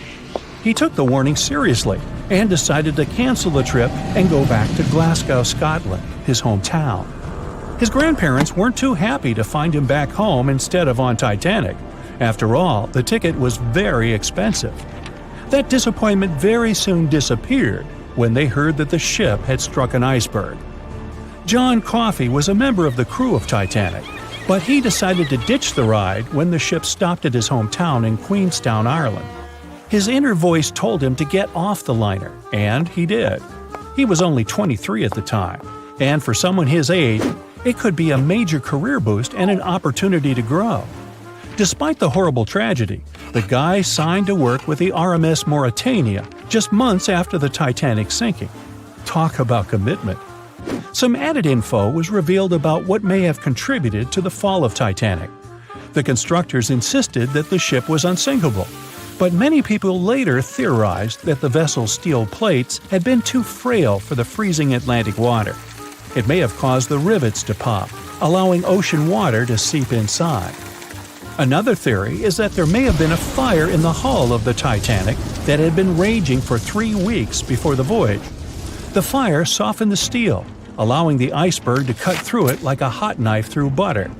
Some pictures before the ship set off on its journey show black marks on the hull, which could have been caused by fire. Either way, the iceberg would have caused significant damage in any case, no matter if there was a fire or not. Some people also blame those who designed the Titanic. The ship was built with large joints at the bottom, which probably snapped easily during the collision. Of course, these are all theories, but we know for a fact that the iceberg was the main character of this drama, and that the works of Stead and Robertson should have been taken seriously. Either way, this should be a lesson for the future, helping to prevent similar tragic accidents. By the way, ocean liners and passenger ships wouldn't exist if it hadn't been for Thomas Newcomen. In 1712, he invented a steam engine that was so strong it could produce enough energy to power a ship. And a century later, in 1819, the first steamship traveled across the Atlantic Ocean to Liverpool, UK. It only took the vessel 29 days to cross the ocean. The passenger ship industry boomed in the early 1900s when it became easier for people to move to America or go on holidays. As decades rolled by, the use of aircraft stole the spotlight from passenger ships, since planes were faster and more efficient. Nowadays, it's quite rare for a passenger ship to collide with anything in open water. Modern technologies can detect anything that can pose a threat and even predict stormy weather. Cruise ships these days are giants compared to the vessels of Titanic's era. Modern ships can carry almost twice the number of passengers and have amenities folks back then could only dream of. Most cruise ships these days have several restaurants to choose from, multiple swimming pools, and game rooms to catch a break. If you're in the mood for some fun, you can watch live performances. Don't forget about the helicopter pad, because why not? Don't worry if you start feeling unwell. The in-house doctors are always there to help any passenger in need. And these ships are only going to get bigger. Putting Titanic and a modern cruise ship side by side is like comparing a Corgi to a Doberman. Back then, Titanic was the biggest and most cutting-edge vessel anyone could dream of. So, who knows what the future of cruise ships can hold? We might even have entire cities floating around. That would be a really big boat. It was the biggest ship ever built in its time, and it was supposed to be unsinkable. But within days of steaming out on its first voyage in 1912, the Titanic was gone beneath the relentless waves of the North Atlantic Ocean. And of its more than 2,200 passengers and crew, only 706 survived that dreadful night. Would a smaller ship have fared any better in the same situation? Did the size of the iceberg truly matter in the end? Was it a mistake for the ship to change course at the last minute as it tried to avoid impact? These are three questions that have people pondering, what if? We do know that Titanic was considered an engineering marvel in its day. Designed by Thomas Andrews for the British shipping company White Star Line, it was just over 880 feet long and 175 feet tall. Built with abundant space for 840 staterooms, a swimming pool, a squash court, a gym, and 2 dining rooms. But it was below deck that one of its most impressive new features could be found. Titanic's hull was divided into 16 compartments designed to be watertight. Up to 4 of these compartments could take on water in the event of a breach, with the remaining 12 helping to keep the damaged ship afloat. It was thanks to these compartments that the ship was regarded as unsinkable. Rumor has it that Philip Frank, White Star Line's vice president, even declared, "There is no danger that Titanic will sink. The boat is unsinkable, and nothing but inconvenience will be suffered by the passengers." On April 14, 1912, that proved to be mistaken when Titanic struck an iceberg. As ice ripped along the ship's hull, several of those watertight compartments ruptured. It took only 2.5 hours for Titanic to sink. Did the size of the iceberg that hit Titanic seal its fate? Would a bigger or smaller iceberg have made any difference? Icebergs come in a wide variety of shapes and sizes. They are pieces of ice that have broken away from glaciers or ice shelves in the Arctic and Antarctic, and are now wandering across the ocean until they eventually melt. One of the tallest icebergs ever found would have easily dwarfed Titanic. Discovered in 1957, it was 550 feet high. That's close to the height of the Washington Monument. Imagine ramming into something that big. Smaller icebergs, though, can turn out just as dangerous. Some are the size of houses and called bergy bits. Others, closer to the size of a car, are called growlers. These can be much harder for ships and boats to locate, making them more difficult to avoid. And though smaller, they can produce a lot of damage when hit.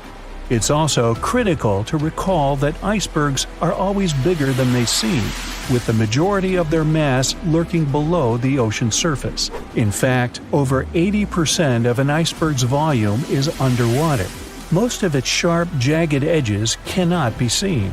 Roam too close, and you risk damaging your ship's hull. Because Titanic had little notice of its impending doom, a smaller iceberg, struck at the same angle, could still have been enough to bring that mighty ship down. Now, it's possible that had the iceberg been larger, it would have been spotted sooner. Titanic might have had time to alter course and avoid the impact. But missing that one iceberg would not have guaranteed Titanic's safety. It was traveling in a dangerous stretch of the Atlantic called Iceberg Alley. It's located 250 miles east and southeast of Newfoundland, Canada. Behind one iceberg, there could be another, and another after that. And so the crew on board had to remain very attentive to avoid several potential collisions, not just one. A smaller ship might have been better suited for the trip. Titanic's size was certainly a challenge when it came to steering.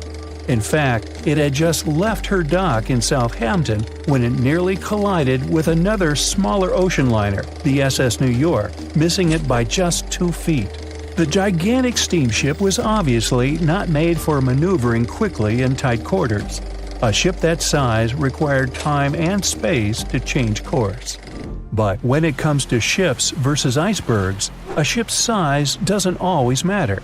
The Islander was a steamship designed to travel the Inside Passage in Alaska. In the summer of 1901, it struck an iceberg, which tore a hole in the front portion or bow of the ship.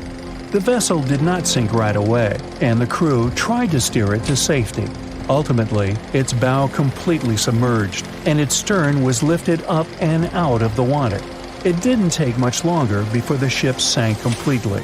Of the 168 passengers and crew members, 128 survived, and $3 million in gold was lost. Islander had a 240-foot hull, making it almost a quarter of the size of Titanic, and that smaller size didn't seem to be much help in preventing a collision with an iceberg. And then there was the Hans Hedtoft in 1959. Also known as the Little Titanic or the Danish Titanic, it was referred to as the safest ship afloat. It was 272 feet long with 95 people on board. Much like the real Titanic, the Hans Hedtoft was specifically engineered to handle most of what the sea could throw its way. Along with its double steel bottom, it also had an armored bow and 7 watertight compartments. How could such a ship sink? But it could, and it did. It was on its first voyage, returning to Copenhagen, when it ran into trouble. On January 30th, it hit an iceberg. An SOS was sent, but when the Johannes Cross arrived to help, the Hans Hedtoft was nowhere to be found. The only evidence of the ship's existence was a lifebelt that was washed ashore in Iceland 9 months later. Again, the ship's smaller size didn't work in its favor. A smaller size of Titanic wouldn't have guaranteed a safe voyage in 1912. The final what-if concerns the last-minute choice when the iceberg was spotted and the alarm sounded. First, Titanic could attempt a complete stop, but this wasn't an option as the ship needed a half a mile to come to a halt, and the iceberg was a mere 900 feet away. Second, the Titanic could attempt to avoid the iceberg by steering away from it. This is what the captain ordered, but the attempt was unsuccessful, resulting in a deep gash across the ship's hull. The final option? To hit the iceberg head-on. Would this have made any difference? The answer is an intriguing maybe. Some think a head-on collision would have saved Titanic. In this scenario, the collision would have limited the damage to the very front of the ship, instead of the iceberg tearing through the hull and compromising several of the watertight compartments. Only 4 of the compartments would have been breached. This meant the others could do their job of keeping Titanic afloat. The ship could be stuck, unable to move, but it would remain above water until help arrived. This would provide a ship like Carpathia enough time to reach the scene of the accident and bring the people on board to safety. One of the Titanic's designers, Edward Wilding, made a similar claim during an inquiry into the sinking. He argued that most people would have survived a head-on crash, and that Titanic itself would not have sunk. Others disagree, though. First, the special bulkheads on Titanic were designed specifically to protect the ship against collisions with other vessels, not with icebergs. These compartments would crumple upon impact, absorbing some of the force while the other ship absorbed the rest. Though the damage would still be extensive, the remaining bulkheads would keep the ship afloat. But an iceberg does not have the same flex in a collision as you would experience with another ship. Most of the force would be absorbed by Titanic, resulting in greater damage to the ship. Even worse, the impact would be carried through the full length of the ship. Rivets would burst, seams would tear, the compartments would quickly flood, and the ship would sink even faster, resulting in fewer survivors. In any case, as with most what-ifs, we'll never really know the answer. As tragic as Titanic's first and last voyage was, it did result in changes that helped make venturing out to sea much safer. Findings from hearings on the disaster led to the creation of the International Ice Patrol, or ICC, in 1914, an organization that tracks icebergs in the Atlantic and Arctic Oceans to ensure vessels in the area can avoid them. In the US and Britain, ships were obligated to carry enough lifeboats to accommodate every person aboard. Regular lifeboat drills were made mandatory. And finally, the bulkheads on ships were made higher to keep water out, and bottoms were stretched to create double hulls, helping make the compartments truly waterproof. There's no denying that Titanic was a terrible tragedy, but the lessons learned from that night to remember has helped prevent many more. April 14, 1912. The dark night was filled with horrible sounds of a giant metal vessel breaking into two. The largest ship of that time collided with an iceberg that was on its way, the Titanic. one of the biggest stories of the 20th century that people still talk about. The starboard side of the giant vessel brushed up against the iceberg. It was 11:40 p.m. when things started going wrong. This iceberg caused enough damage for at least 5 watertight compartments in the hull to start filling with water. The crew immediately began a brief investigation to see if they could do anything and fix things. They had no one to rely on, all alone in the darkness of the cold night, far away from the land. The North Atlantic Ocean, around 400 miles south of Newfoundland, Canada. They needed time to figure out how to bring people to safety. They had some time, true, but not enough. If you watched the movie, you know the ship didn't plunge immediately after the icy doom had happened. The whole process lasted a good 2 hours and 40 minutes. But the situation was hard. There were 2,200 people to take care of, including crew and passengers, and things happening on the ship were chaotic. The chief designer, Thomas Andrews, soon realized they wouldn't be able to stay afloat. By midnight, the entire crew had begun preparing the lifeboats for launch. They had 20 boats with space for only 1,178 people, which was just a bit more than 50% of the people on board. The order was to get women and children to safety first. Crewmen were there to row and guide the boats. The scene over the next 2 hours gradually started escalating.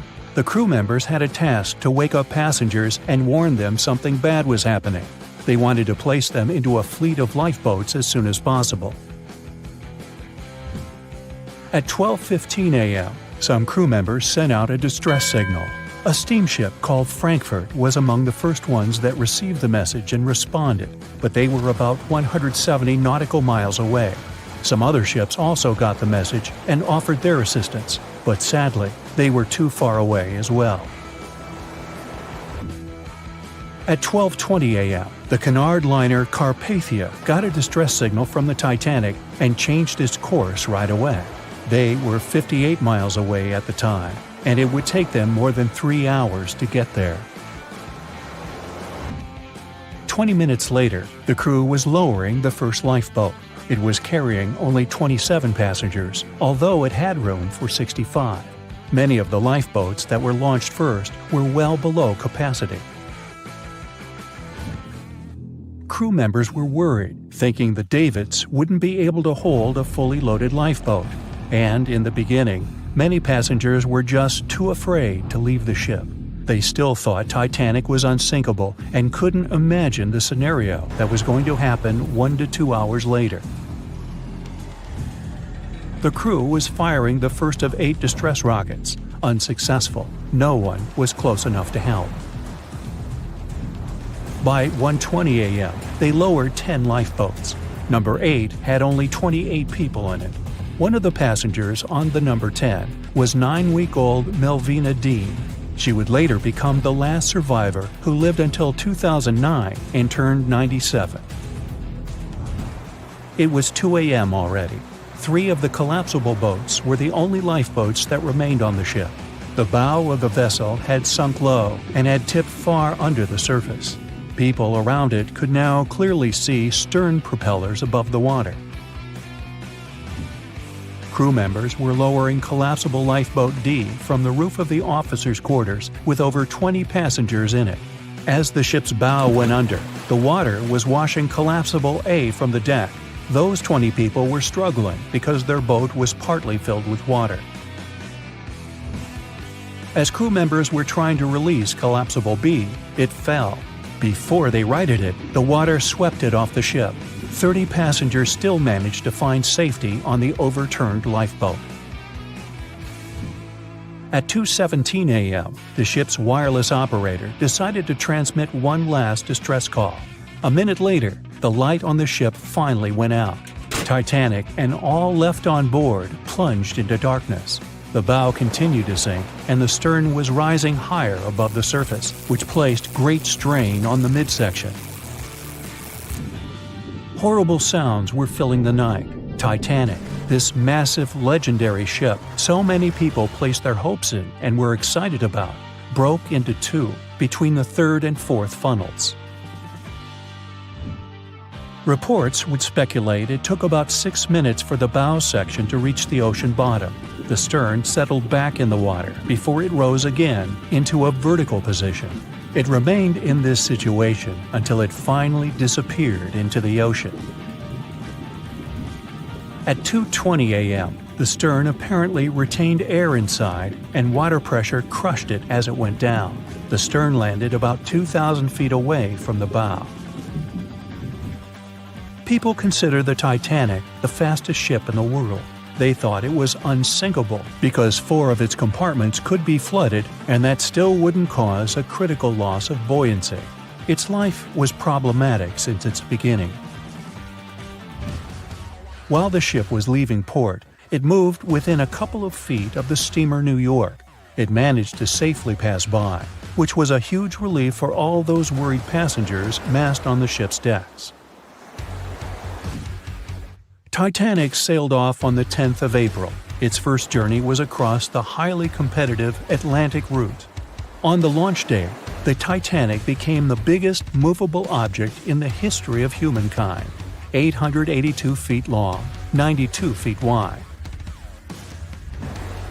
Not that big if you compare it with today's ships. The biggest cruise ship in the world today is Royal Caribbean's Symphony of the Seas, which is roughly 5 times the size of Titanic.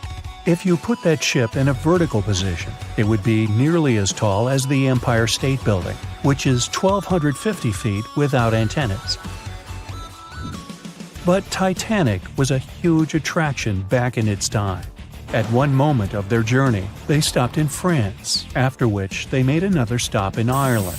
Once the final passengers boarded, the massive ship set out at full speed for their final destination, New York City. 4 days after the beginning of its journey, Titanic failed to divert its course from a huge iceberg, the story we all know about. Only 700 people survived, and most of them were women and children. The night was extremely cold, 1 hour and 20 minutes after Titanic had gone down to the bottom of the ocean. Survivors weren't even sure someone was coming to save them. Finally, they saw the light. It was Carpathia coming towards them. They came for the people in the lifeboats. The crew brought them aboard and pulled a handful of other passengers out of the water. Many ships tried to contact Titanic a few hours after it sank. Their messages were never returned. Later, when there was an investigation of what really happened, they discovered the Leyland liner California had been less than 20 miles away when Titanic was sinking. But the crew didn't hear the distress signals coming from Titanic because their radio operator was off duty. Countries from both sides of the Atlantic were shocked and horrified when they heard details of what happened to Titanic. They decided to make changes to ship operations, rules that would help avoid such events in the future. They held the first International Convention for Safety of Life at Sea, where they adopted rules for every ship to have lifeboat space for each passenger on board. Also, lifeboat drills became mandatory. They also decided to establish an international ice patrol. Its main role was to monitor icebergs in the North Atlantic shipping lanes. Ships also needed to maintain a 24-hour radio watch. Titanic wasn't built alone. Because of the size of this magnificent ship and all the new equipment it required, it would have been too expensive as a one-off. So the team built the Titanic alongside 2 sister ships, and both of them had eventful lifetimes. RMS Olympic came first. It was launched in 1910, and for a whole year was the biggest liner in the world. The Britannic was another sister ship that sailed for a while before it too ended down on the ocean bottom. But only Titanic became a legend and one of the most fascinating stories of modern history. The year was 1854, and the SS Arctic, the fastest passenger liner of its time, set out to cross the Atlantic. As it sailed through the misty veil, it slowly disappeared into the unknown. The Collins Line, an American shipping company, was started in 1818 and only began seriously trading in the transatlantic by 1835. Its steamships crossed the Atlantic from Liverpool to New York within just 10 days. Doesn't sound like a great speed today, I know, but back then, the same thing took other ships several weeks. Light on the water with their wooden hulls, powering through with a strong steam engine, those steamships were the favorite choice for many high-profile people. What could go wrong with such an advanced ship, they thought. This reminds me of some other ship everyone believed to be unsinkable. But anyway, back to the Collins Line. It grew to be a serious contender on transatlantic routes, with only one other competitor, the Cunard's Line. It was a British company also aiming to be the main force through the Arctic Passage. In 1835, the company received a new ship that traveled to Liverpool and came back to New York with the largest cargo ever at that time. From then, the Collins Line was steadily growing. It seemed like there would only be future successes for it. Unfortunately, their lavish ships became costly to run with the amount of coal used. Massive power along with weak wooden hulls meant they needed many repairs after each voyage. So, every trip ended up being expensive. But since the ships were safe and had a great reputation, people were willing to pay the price, and the company was definitely not in crisis. They had achieved something no one had managed to do before them. Like I told you, their ships crossed the Atlantic in a whopping 10 days, and Edward Collins, the owner, was very determined to maintain the pace. Their 5 ships easily outran the Cunard's Line of only 3. With this great praise, it provided more attention. Though the Cunard's ships were slower with their iron hulls, they believed there was still profit, regardless of how slowly they sailed. Among Collins' ships, the Arctic, the third of them to be launched, was the largest, reaching 284 feet long, with 2 side-lever steam engines, each with 1,000 horsepower. The paddle wheels made 16 revolutions a minute when at full speed. At the time of its launch, the press called it the most stupendous vessel ever constructed in the United States. But glamour and fame couldn't avoid what would come next. On the 27th of September, the Arctic was on its journey from Liverpool to New York, continuing a speed pace through the thick fog. It's possible that by that moment, after 4 years of record-breaking trips, the crew became overconfident with their sailing and the ship. Going only 50 miles from Newfoundland, they carelessly continued through the fog with no radio contact, sonar, or any other form of identifying objects, equipped only with Morse code. A smaller ship, the SS Vesta, which operated as a fishing vessel, often worked around Newfoundland. It was passing through the same path as the Arctic and crashed into its side. Shocked by the collision, the captain of the Arctic offered help to the much smaller Vesta, but it was soon clear that the damage that seemed minor on the Arctic was far worse. Beneath the waterline, a hole was letting water into the hull. The cost of the much faster wooden hull now seemed less valuable. They steered toward land, trying to plug the holes, but they weren't doing so well, and the seawater continued to pour in, filling up higher and pushing the ship down. And finally, once the engine room was full, it put out the boilers, taking away the massive power the Arctic was once legendary for. They moved slowly until coming to a complete stop. The ship continued to sink, and the order was to abandon it. At the time, maritime law allowed for the Arctic to carry only 6 lifeboats, only capable of saving 180 people.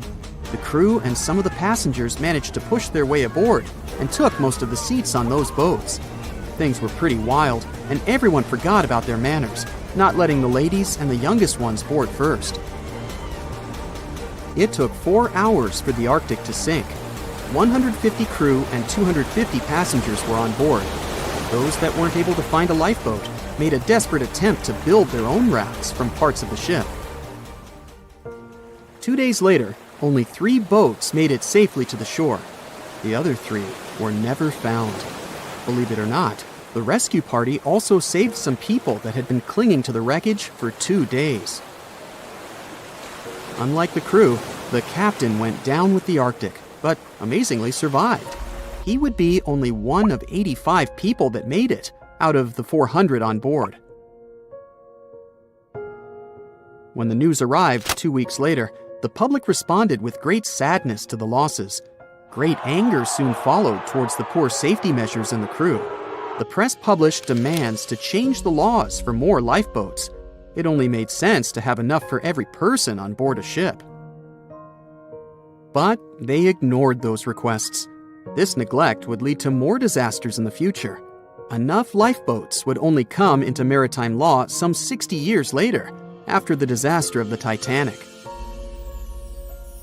Edward Collins' wife and 2 children were also aboard the ship and didn't return. He was heartbroken, but didn't stop running his business. The Collins line still had a reputation to uphold, the biggest, fastest, and most luxurious on the Atlantic. Edward Collins would now build an even better ship than any other. It was named the Adriatic, and it was the largest ship in the world, 354 feet long. With 2 alternating steam engines that had never been built of this size. These steam engines at the time were at the height of engineering, though today you can only see them in models and toys. With the new addition of 2 masts, the Adriatic would also be able to sail if needed. Luckily, they made some lessons from the disaster of the Arctic. But before their new ship, the Adriatic, was built, another disaster had occurred. The sister ship of the Arctic had also sunk. They believed this second ship was desperate to stay in front of the Cunard's line and hit an iceberg somewhere during the race. This weird contest took the lives of 141 people. The desperation of Collins and his weakly built hulls pushed the company towards bankruptcy in 1858. The newly built Adriatic, costing over $1 million, had only made 1 voyage in the end. And even that voyage was considered a disaster. The ship collided with a tugboat. It still managed to finish its maiden voyage at a suitable time. After the company had gone bankrupt, they had to sell the ship for only $50,000. They removed the great giant engines, replacing them with only sails. Although it was once the greatest ship on the high seas, it was only 30 years later until it was abandoned, labeled irreparable, and anchored in a river. The other remaining ships were also sold and only used for parts. Edward Collins left the industry altogether, seeking work on dry land instead. As the Collins line was no longer in the mix, the Cunards would grow in strength. Without competition, they would win the Blue Ribbon for the next 30 years, and 180 years later, after producing hundreds of ships. They still have a constant presence on the seas as they provide transatlantic crossings, world voyages, and leisure cruises. To this day, the Cunard line is the only one to run ships between Europe and America, and it's great proof that it's not always the fastest that's the best. Thick fog is rising over the ocean as the sun is slowly sinking towards the horizon. It's hard to see further away than a few dozen feet, but that's enough to notice a hulking, skeletal shape in the distance. As your ship approaches the figure, your heart beats faster, and then you make out the details of another vessel, abandoned by the looks of it. Ghost ships do exist, and their mysteries aren't always solved. Take MV Hoita, for example. It was a wooden vessel built in 1931 as a luxury yacht. It had served well to various people over 20 years before it was bought by a Samoan sailor and became a merchant ship. In 1955, though, Hoita's service came to an abrupt and mysterious end. On October 3rd, it set sail for another trading voyage that should have taken no more than 48 hours. Delays happen in the sea, So when Hoita didn't arrive on October 5th as scheduled, there was little worry yet. But then it failed to come on the following day too. There was no distress signal or any other sign of Hoita's presence anywhere between its departure and arrival points. A search and rescue party was dispatched to find the ship, and for 6 days, they were scouting the area of nearly 100,000 square miles. On October 12th, the mission returned to the base empty-handed. Hoita vanished without a trace. It was only a month later that another merchant ship, Tuvalu, noticed the missing vessel far away from its route, drifting in the open sea and listing heavily. The sailors boarded the ship and found that all of its crew and passengers, 25 people total, were missing, along with all the cargo the vessel had been carrying. The radio was tuned to the International Distress Channel, meaning that the crew had been trying to ask for help, but they couldn't reach anyone because the radio cable had been damaged, limiting the range to 2 miles. The lifeboats were missing as well, indicating that people on board must have left the ship. Unfortunately, they seemed to have taken the logbook with them, leaving the rescue team clueless as to what had happened. Even today, the mystery of MV Hoita hasn't been solved yet. No one knows where the crew and passengers had gone and what had caused them to leave. SV Carol A. Deering wasn't a ghost ship in the usual sense of the word. There are no sightings of it in the open sea. Instead, it was found on the shore, but the circumstances of it running aground are a puzzle shrouded in mystery. Carol A. Deering was built in 1919 in Maine, and it was a large vessel made for commercial voyages. Unfortunately, despite its large cost of construction, it had only served for a year before its last trip. July 19, 1920. The ship was traveling from Puerto Rico to Rio de Janeiro via Newport News to deliver a cargo of coal. It was almost halfway to the final destination when the captain fell seriously ill, and the crew turned back to drop him and his son off and replace the captain. The voyage went without incident, but when it came to Barbados in December to resupply, there were strange moods among the crew. The first mate didn't seem to be happy with the new captain. No one paid much attention to it back then, when they probably should have. The last sighting of Carol A. Deering at sea was on January 28, 1921, when a lightship noticed it off the coast of North Carolina. There was some commotion on the quarterdeck of the ship, where the crew were normally not allowed. Then, another vessel sighted it, but there was already no one on the decks. On January 31st, the merchant ship was found hard aground in the Diamond Shoals, a site notorious for numerous shipwrecks that had been occupying there for centuries. When the search and rescue party boarded the ship, they found it abandoned, the log and personal belongings of the crew gone, along with the 2 lifeboats. There is still no answer to what happened on board of Carol A. Deering that January, although the most popular version was mutiny. Maybe we'll never find out the truth though. SS Bechimo is perhaps one of the most notable ghost ships in history. This large cargo steamer was built in 1914 in Sweden and plodded its way dutifully over 16 years, trading provisions for pelts with native tribes of Alaska and Canada. But then, on October 1st, 1931, Bechimo got caught in pack ice. At first, it seemed the crew would be able to wait it out and continue on their route because the ship broke free in a couple of days. But in less than a week, it became caught again, this time for good. In another week, a rescue party was sent to fetch 22 of the Bechimo's crew, while another 15 remained behind to wait through the winter if necessary and get the ship back. But a month later, after a powerful blizzard struck their camp, the sailors went out of their shelters only to find the ship gone. Luckily, a few days later, a native hunter told that Bechimo hadn't been lost yet. He'd seen it about 45 miles from where they had been stationed. They managed to track it down, but decided the ship wouldn't survive the winter.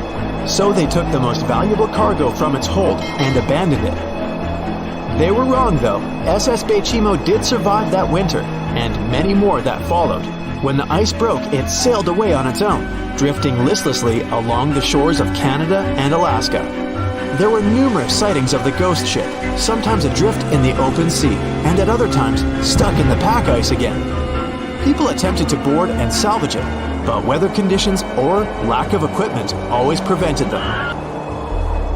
SS Bechimo was last sighted by native Alaskans in 1969, 38 years after its abandonment.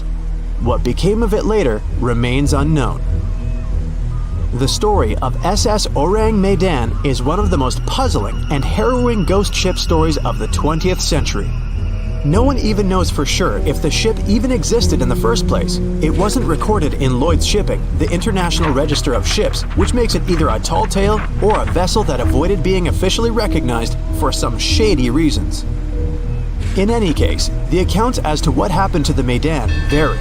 According to most reports, it was carrying some unknown cargo in the Indonesian waters when a distress call was received by another ship in the vicinity. The officer on duty heard an SOS message, but its contents are different depending on the accounts. The message did not repeat, and the crew of Medan didn't answer to any attempts to contact it back. The ship that received the distress call hurried to the rescue, but they only reached the vessel the following day, when it was already drifting and slightly listing. When the rescuers boarded the ship, they found that none of the crew had survived. However, one lifeboat was missing, which implied that there was at least one crew member who managed to escape. What happened to the rest of the people on board remains a mystery to this day. Still, there are no hard facts about this story, so we might never find out whether SS Orang Medan was actually a ship and not a thing of fiction. SV Zabrina was a 3-mast sailing barge built in 1873 for river trade ships in South America. She served for well over 4 decades, proving to be a sturdy and reliable ship. It was later transferred to Europe, where it continued serving its purpose well. But then, in October 1917, Zabrina set sail on a regular voyage only to be found ashore several days later.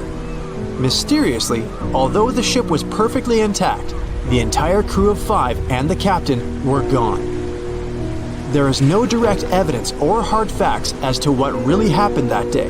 The most convincing theory is that the crew were washed away from the deck because of an underwater explosion. And then the ship sailed ahead without them, but the truth, as always, remains unknown. April 1912 marked one of the most terrible tragedies in the history of the world. The most unsinkable vessel, the pinnacle of engineering at that time, the huge Titanic, sank. On that dark, moonless night, the ship had many chances to save its passengers. There was another ship just a few miles away that could have saved the Titanic, but it didn't. It wasn't a phantom ship, and it's not some legend or a theory. This is a documented reality. There are records and witnesses' statements confirming this, but why didn't this ship help? Let's find out what happened that night by looking at these events from 3 different points of view. Let's start with the Titanic version. 11:30 p.m. The moon hides behind black clouds. Visibility is bad. Everything is calm on the Titanic. Under the captain's guidance, the communications operator stays in touch with the mainland through the radio. At this moment, some stranger breaks into the frequency, interrupting the operator's communication. It's unclear what this strange man wants and what he's talking about. The operator doesn't try to figure it out. He shouts at the guy, demanding him to disconnect. The connection is interrupted. At 11:40 p.m., the Titanic crashes into an iceberg. The ice breaks the hull. Water begins to flood the lower decks. Nobody is panicking yet. 20 minutes later, at midnight, the ship's crew sends a distress signal through the radio frequency. Few people understand how bad the situation really is. After 20 minutes, at 12:20 a.m., they start lowering lifeboats with passengers. At 12:25 a.m., they receive a response to the distress signal. This is RMS Carpathia. Their captain reports they're already sailing at maximum speed towards the Titanic. But the problem is that the crash site is 58 miles away. This means Carpathia will only be here in 4 hours. At 12:45 a.m., the sinking ship's crew release rockets into the air. These flares are one of the main reasons for the terrible fate of many passengers, but more on that later. 90 minutes later, the Titanic's deck breaks and the ship dives underwater. At 4:10 a.m., the Carpathia finally arrives at the shipwreck location.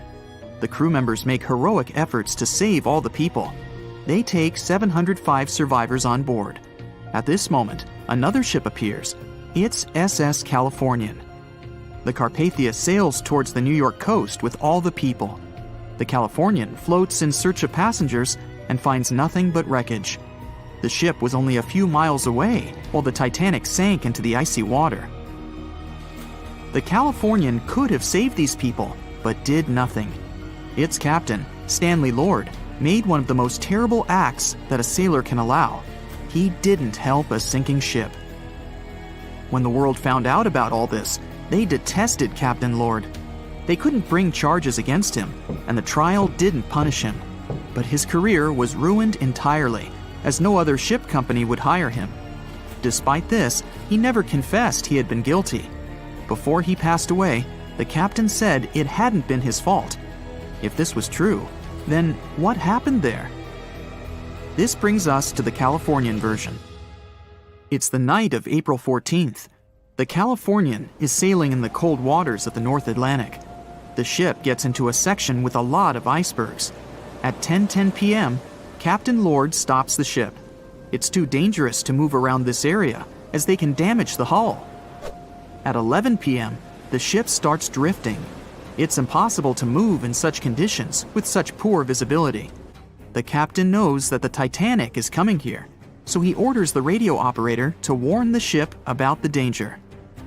Radio operator Evans turns on the receiver and tries to contact the Titanic. He spends about 30 minutes on it. The connection is finally established.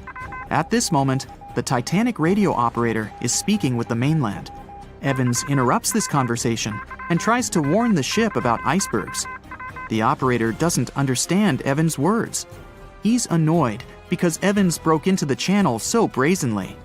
He shouts at Evans and cuts the connection. Tired, Evans turns off the receiver and informs his superiors about the incident. It's still a mystery how the captain reacted to this news.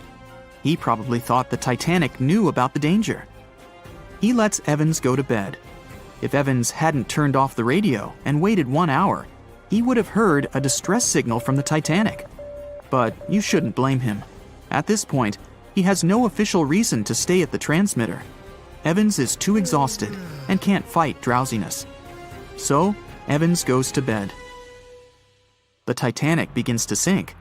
Its captain sends a distress signal. The operator on board the Carpathia catches it, but the Californian doesn't, since the receiver is turned off. Captain Lord can't sleep. He feels that something is wrong. Meanwhile, the Titanic is rapidly sinking under the water. The captain gives the order to launch rockets into the air. And here is where one of the critical mistakes takes place. They release warning lights, but they are not red. The crew forgot to take red rockets on board for some reason, so they lit up the sky with a bright white light. If you need to send a distress signal, you need to release red lights. Captain Lord sees these lights, but doesn't perceive them as a cry for help. It can't be that there are no standard red rockets on such a massive ship as the Titanic. But, unfortunately, it can. Captain Lord thinks the Titanic is sailing away. Perhaps there is some unknown reason behind those white lights, but he doesn't really know. So, Captain Lord has no idea that the Titanic is sinking. He still decides to contact the ship, but this time, not through radio communication. Captain Lord doesn't wake up the radio operator and sends a signal to the Titanic through a signal lamp. It's important to understand that many old-school captains didn't take radio communication seriously. They didn't understand the value of this technology. That's why Captain Lord doesn't wake up Evans. He sends light signals, but the Titanic doesn't respond. Many survivors later mentioned seeing the flashing lights of the Californian, but there was nothing they could have done. The ship's crew doesn't hear their cries for help. At 2:20 a.m., the Titanic completely goes underwater. A little more than 2 hours later, radio operator Evans wakes up and turns the transmitter on. He hears many rescuers talking about the sunken ship. Evans understands everything. He reports this to the captain. At that moment, The Californian immediately heads to the wreck site. They meet Carpathia there. With the survivors on board, it sails towards New York. The Californian stays sailing and looking for people. They find nothing but wreckage. The Californian returns to the mainland. The news about the ship that could have saved the Titanic is spreading all over the country. The trial begins. Captain Stanley Lord and the crew tell their version. They say their ship had been standing still. Many people don't believe them, and some of the surviving passengers claim to have seen the Californian sailing by. Still, the judge declares them innocent. 1962. Captain Stanley Lord is a very old man. He calls a notary to confess something. The captain makes his last remark about this case. He swears he's not guilty. But if it wasn't the Californian sailing past the Titanic at that moment, then what? The Samson theory could answer that question for us. The sealing ship Samson is sailing in the cold waters of the North Atlantic. The crew aren't sleeping. They carefully study the surroundings, but not because they're afraid of icebergs. They're scared of meeting with the U.S. Coast Guard. The Samson ship's crew catch seals, which is illegal. At 12:45 a.m., Samson's captain sees white signal rockets. The team is sure it's the Coast Guard. They turn off the lights and sail away. It's dark, so they don't notice the sinking Titanic. They return to the coast of Iceland and hear about the disaster. They realize they have abandoned the drowning passengers. The nephew of one of Samson's crew members reads about this story in his uncle's diary. The nephew asks for permission to publish these recordings. All the people realize that Captain Lord wasn't guilty, but unfortunately, he didn't live to see this moment. Actually, it's still unknown who is guilty in this story. 2 ships were nearby the Titanic. Their captains were adequate people. They would have helped save all the passengers. Their fault was that they couldn't understand what the Titanic wanted on that dark night. Someone forgot to put red flares in the box. This small but fatal detail was one of the leading causes of the tragedy. On April 10, 1912, the RMS Titanic set sail from England. But this wasn't the launch of a regular ship. The Titanic was the largest liner ever built at the time. It was 882 feet long. That's nearly the size of 3 soccer fields. And measured from the hull to the top of the smokestacks, the ship was an impressive 175 feet tall. That's the size of a 17-story building. Deemed unsinkable, it took 3,000 workers almost 3 years to build. But a mere 4 days into its very first voyage, at 11:40 p.m., the ship collided with an iceberg and was lost beneath the waves of the Atlantic Ocean. It took the liner only 2 hours and 40 minutes to sink. And of more than 2,200 passengers and crew members on board, only 706 survived. The wreck would remain lost for another 73 years, hiding its many secrets within the frigid Atlantic waters. And if it wasn't for a man whose whole life had been devoted to exploring the sea, the giant ship might have remained lost for a lot longer. That man was Robert Ballard. As a child, Ballard was obsessed with the ocean. This fascination started when he was just 12 years old. That's when he watched a film adaptation of Jules Verne's science fiction novel, 20,000 Leagues Under the Sea. It had everything to spark a young person's imagination, from adventure and strange creatures to a powerful underwater vehicle called the Nautilus. It could travel anywhere in the world you wanted to go. From that moment, life on dry land was no longer in Ballard's future. When he was 23, he was assigned to the Deep Submergence Group. There, he helped develop techniques to search the ocean floor. His biggest accomplishment was the creation of Alvin. It was a small, easy-to-maneuver submarine that could carry 3 people. It also featured an external mechanical arm designed to gather underwater samples while the crew remained safe and dry inside. Alvin the submarine quickly proved useful for a variety of tasks. For example, once it was used to track down an aircraft that had crashed into the sea. But the vessel experienced a series of setbacks. In one case, it was attacked by a swordfish, which caused the submarine to resurface quickly. The swordfish, still stuck in the outer skin of the submarine, became that night's dinner. And in October 1968, the submarine was being lowered into the water when the cables holding it snapped, sending it careening into the ocean along with 3 crew members on board. And because the small vessel was still open, it immediately filled with water and quickly began to sink. Luckily, the crew managed to escape, but Alvin was gone. Bad weather hampered multiple attempts to recover the vessel. It wasn't until the following year that it was finally returned to the surface. In time, Alvin would be improved. Its hull would be strengthened by titanium, giving it a higher depth rating, thus making it even better suited for ocean exploration. The specialized submarine would come in handy in many of Ballard's 100-plus expeditions. The man was one of the first to explore an underwater mountain chain called the Mid-Atlantic Ridge in the Atlantic Ocean. And when he found thermal vents in the Galapagos Rift in the late 70s, he also helped discover and document the process of chemosynthesis. That's a complicated chemical synthesis of food energy by bacteria. But his biggest discovery was still to come. Ballard claimed he'd never been a Titanic fanatic, but he eventually became obsessed with finding the ship after watching other explorers try and fail. As he said, Titanic was clearly the big Mount Everest at the time. Many others had tried, many that I thought would have succeeded, or should have succeeded but didn't. Ballard began thinking about finding the ship as early as 1973, and 4 years later, he actually made an attempt. He used the deep-sea salvage vessel Sea Probe, which was a drill ship equipped with cameras and sonar. But he was forced to give up when the drilling pipe broke. It just wasn't his time. In the early 80s, a Texas oil man named Jack Grimm tried to find the wreck on 3 different occasions. Once, Grimm was actually right over the Titanic, but his equipment failed to detect it. That's what we call extreme bad luck. Ballard was just biding his time. He needed a plan and some help. The first issue was getting down to the bottom of the Atlantic.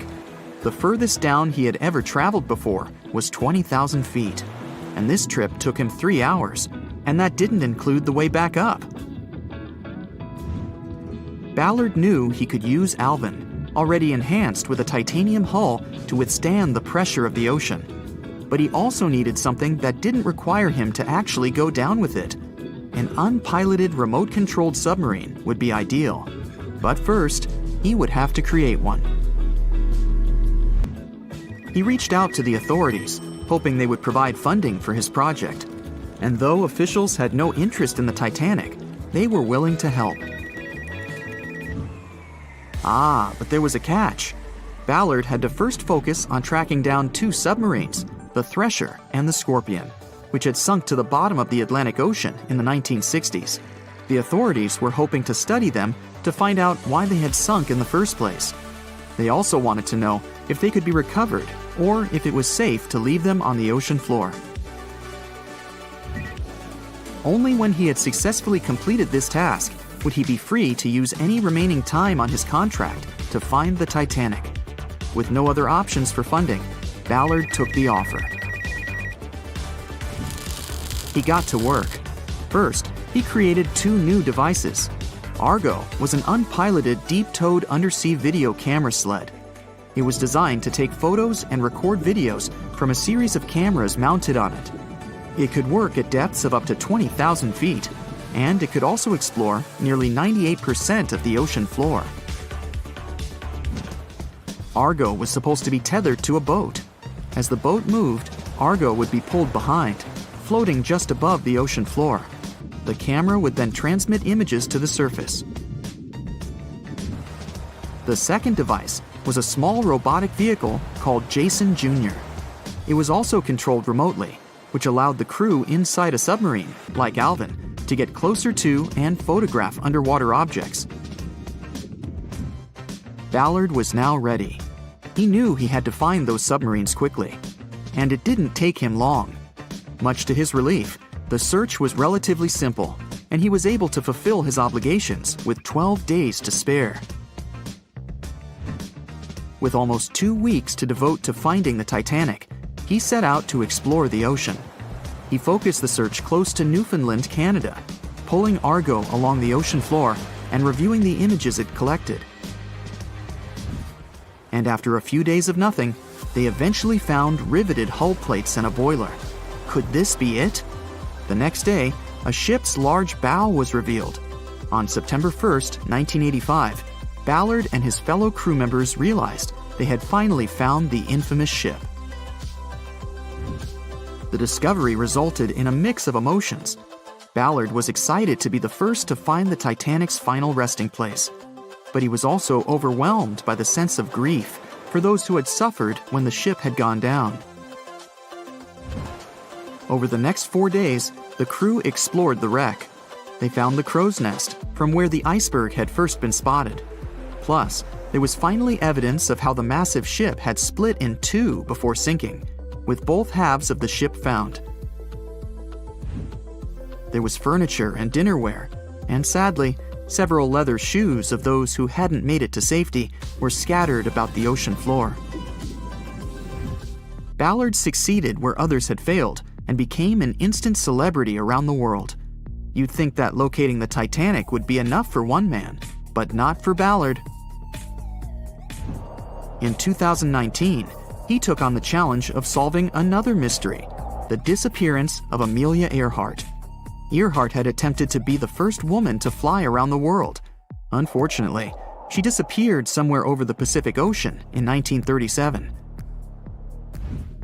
She and her plane were never found. Ballard hoped that his luck with the Titanic would help with finding where Earhart had gone down, but his expedition failed to find anything. And though Robert Ballard has found more shipwrecks than anybody else, it's only the tip of the iceberg. It's estimated that there are over 3 million shipwrecks in the ocean, and Ballard has only located 100 of them. Now, in his late 70s, the man is hoping to encourage young people to continue his work of exploring the ocean and its many mysteries. In 1989, he started the Jason Learning Project to inspire grade school students to pursue science, technology, engineering, and math. He has his own research vessel called the EV Nautilus, after the name of the submarine in Jules Verne's novel, a fitting tribute to the story that inspired his career. The night was dark and scary. A few hundred people were sitting in lifeboats, not knowing what would happen next or what their lives would look like from that moment on. All they knew was the giant ship they had been sailing on just a couple of hours earlier disappeared in front of their eyes. They were alone, waiting for help. Is anyone even coming? They had no idea if the rest of the ships that were traveling relatively close to them had heard their call for help. There was nothing else to do but wait. The Titanic, an iceberg, and one night, April 14th, 1912. It's one of the most famous stories from modern history that everyone talks about, even now, more than 100 years later. The 16 lifeboats on board could only accommodate a little more than 50%, 1,178 people, of the total number of passengers that were on board. And many of them were still half empty. In one of them, there was a little 2-month-old girl, Milvina Dean, the youngest passenger on board the giant ship. Her parents had decided to leave England because they wanted to build a better life in the United States. Her father had some family in Kansas, and he hoped they could start their own business there. The Dean family didn't actually choose to be on board this giant legendary liner, but because of a coal strike, they got transferred there, so they boarded it at Southampton as third-class passengers. Milvina's father felt when their ship hit the iceberg on that cold and seemingly peaceful night. He immediately went up to investigate. When he saw that people were panicking and that the crew members were giving warnings on the actual danger of the situation, he rushed to their cabin to find his wife. He told her to dress the children and quickly go up on deck. The crew members gave the order to get the lifeboats ready and start transferring women and children there first. It was a chance for at least some family members to get to safety. Milvina, her mother, and her brother got in Lifeboat 10. They were among the first off the liner out of the 706 crew members and passengers who managed to escape the sinking ship. Later, the liner called Carpathia heard their call for help, came for the passengers, and took them to New York. Her father, unfortunately, stayed behind them and didn't manage to save himself. Milvina grew up in Ashurst, England, which wasn't far from where she set sail on the ship. She spent her life working as a secretary and an assistant in small businesses in Southampton. She never married. Milvina always used to say she never spoke about the whole Titanic thing because she remembered nothing about it, so she didn't want people to think she was just drawing attention to herself. But in 1985, a French-American team got together and located the wreck of the Titanic. It was around 370 miles east of Mistaken Point, Newfoundland, in water that was more than 2 miles deep. That's when they confirmed the ship split in two. For decades, people believed the ship sank in one piece. They thought the only significant damage was the damage the hull got from its contact with the iceberg. In reality, it broke in half, right between its third and fourth funnels. It happened shortly before the ship disappeared under the surface of the water, and the whole thing, starting from the moment when they hit the iceberg, lasted around 2 hours and 40 minutes. People didn't pay that much attention to the Titanic until this team of researchers found the wreck. In the last year of her life, she sold some of her family's possessions at auction to pay for her stay in a nursing home. The items she sold also included a suitcase filled with clothes that her family got when they arrived in the US, and compensation letters her mom got from the Titanic Relief Fund. The compensation letters outlined the financial aid that certain passengers received who had survived the loss of their loved ones. She lived until the age of 97 when she caught pneumonia. She was the youngest of the 705 people that survived the whole event. The Titanic was the world's largest ship. Since it was so big, some thought the vessel should have had 4 exhaust stacks. But Thomas Andrews, the man who designed the ship, believed that only 3 were necessary. So, the Titanic basically had one purely decorative stack. 2,200 people were on board when the ship sank. There were 908 crew members, and the maximum number of passengers on board, which was 3,500. As you probably saw in the movie, there were different classes of passengers. The estimated overall wealth of those in first class was about $500 million, and researchers estimated $6 million worth of things went down to the ocean bottom, together with the ship. In first class, this liner was a place of luxury. It had 4 restaurants, 2 libraries, 2 barber shops, reading rooms, and a photographic darkroom on board. There was also a heated swimming pool, but only first-class passengers could use it, at a price of 1 shilling a time. The ship also had Turkish baths and electric baths, and passengers could use each for 4 shillings at a time. The cost to build this massive giant was $7.5 million, but that was back in 1912. Today, it would be about $200 million. First-class tickets cost $2,560 at the time, which is today's equivalent of $61,000. What would you get in these expensive cabins? A sitting room, 2 bedrooms, 2 wardrobe rooms, and a bathroom. Would you pay that much for those luxuries? Teams of researchers still haven't explored many areas on the Titanic. It's still very, very hard to access them with underwater vehicles. There was a lifeboat drill scheduled for the same day the Titanic sank, but it was called off for some reason. The crew had done just 1 lifeboat drill, and that was when the ship was still docked. But even if the crew members had been properly trained and each lifeboat had been filled, the capacity was still not enough to save each and every passenger. The Titanic was the biggest movable object in the world at that time.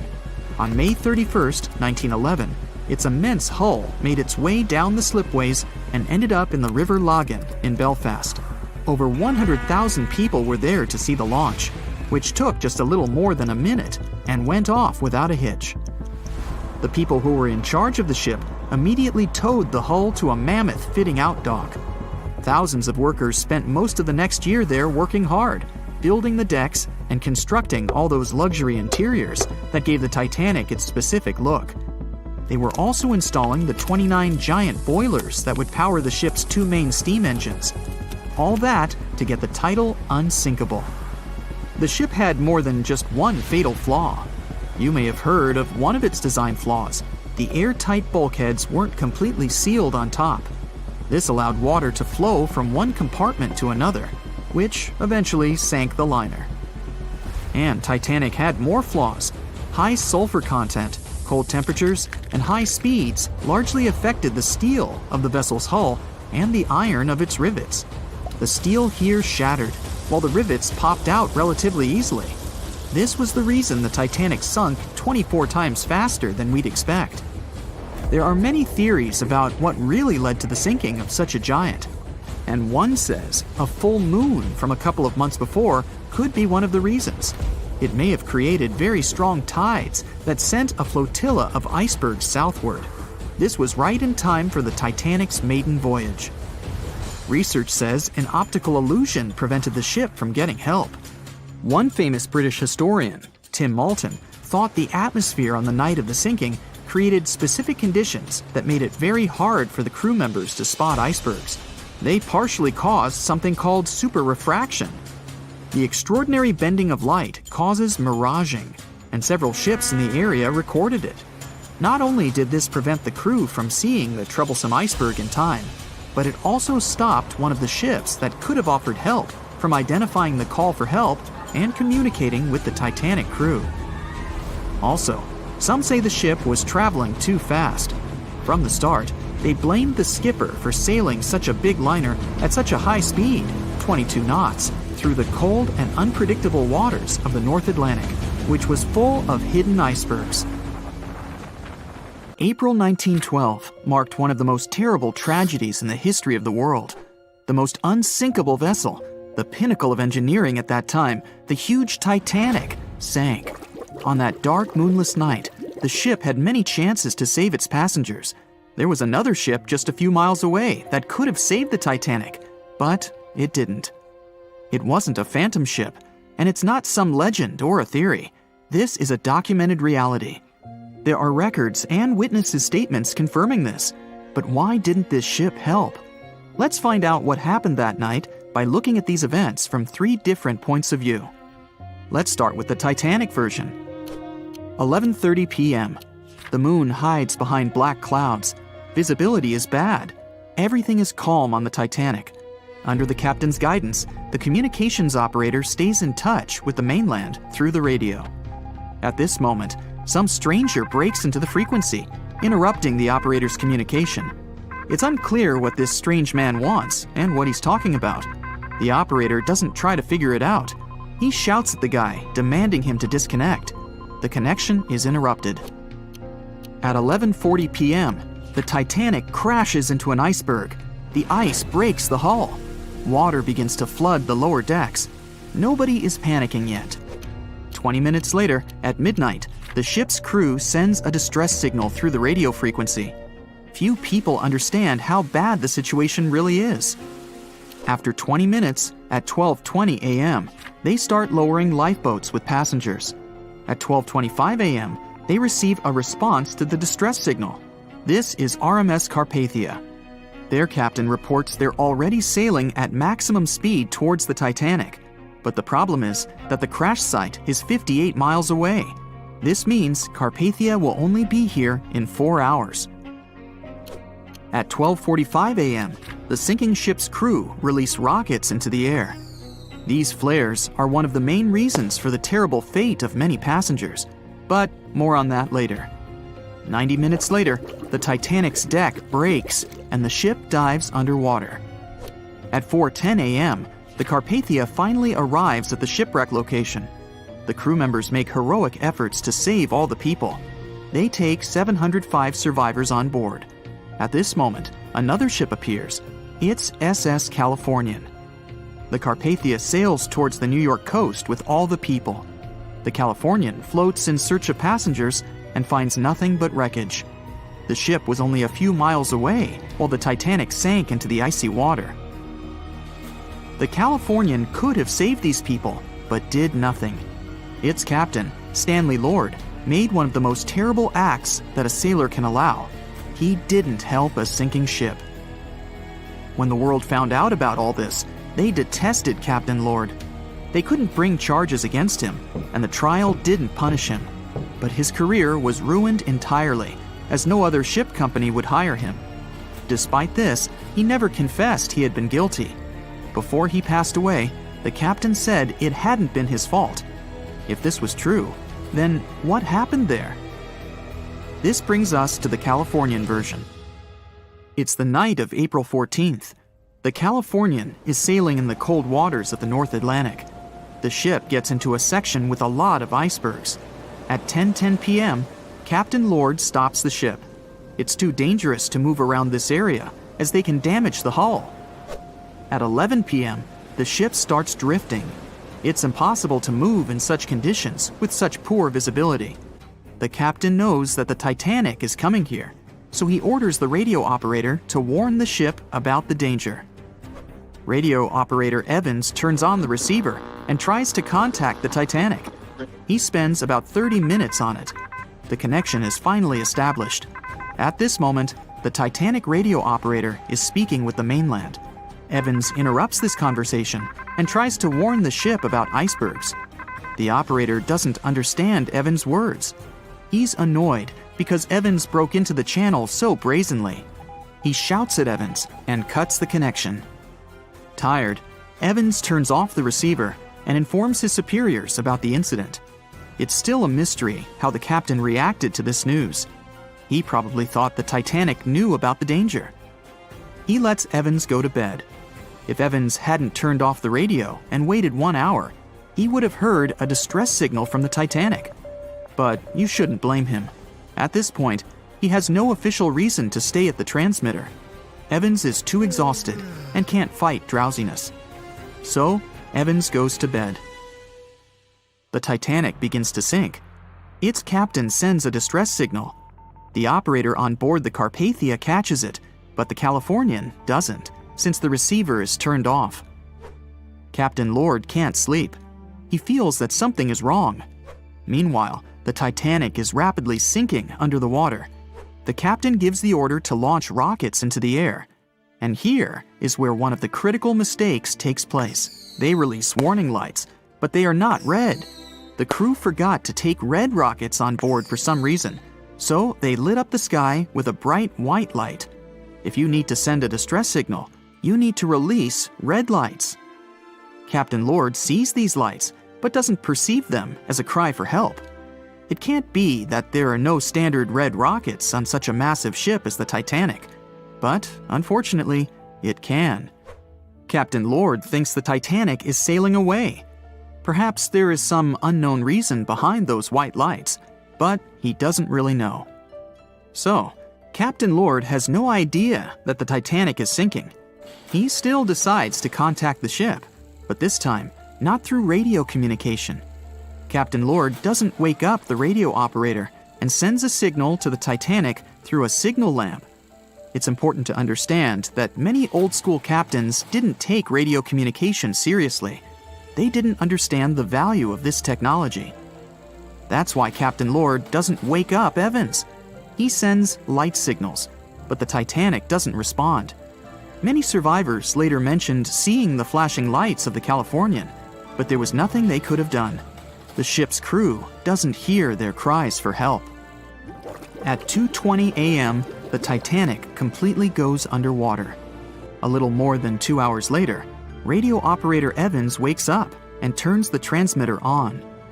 He hears many rescuers talking about the sunken ship. Evans understands everything.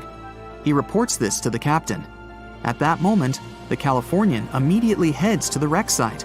They meet Carpathia there. With the survivors on board, it sails towards New York. The Californian stays sailing and looking for people.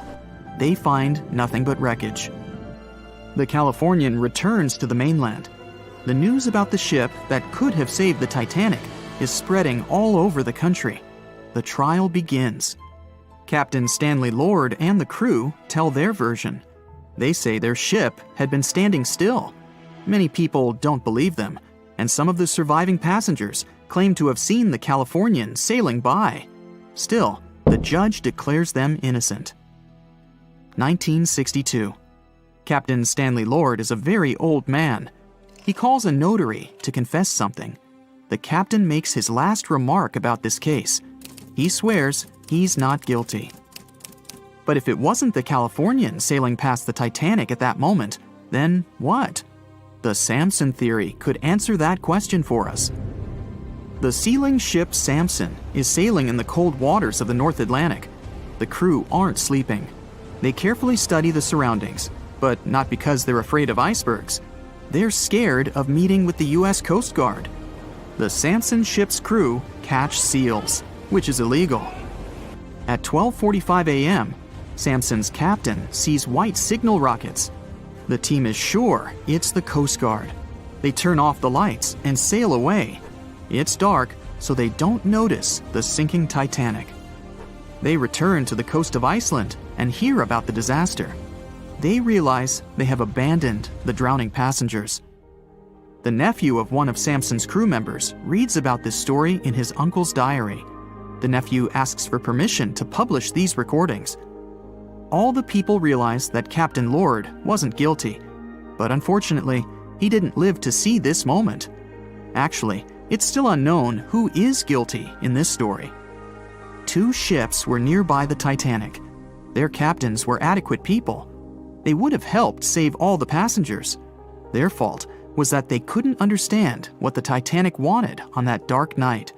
Someone forgot to put red flares in the box. This small but fatal detail was one of the leading causes of the tragedy. So in 2017, over 25 million people boarded cruise ships all over the world. Now, if you're keeping count, that's more than the total population of Greece. It's become America's favorite choice when it comes to going on vacation. It's easy to see why hopping aboard a cruise ship becomes more popular each year. Heading out on a cruise is also coming back in style with newer generations. 2/3 of Gen Y and millennials say that cruising is their new preferred type of vacation. How's that? Well, let's see. It's easy to plan in advance. On board, you can find activities for all family members, and you get a chance to visit several different destinations in one trip. An added bonus of booking a cruise? You can sample various places for a future time off. The entertainment on board is often top-notch, providing passengers with an added taste of luxury. And the amenities and accommodations are generally very reliable.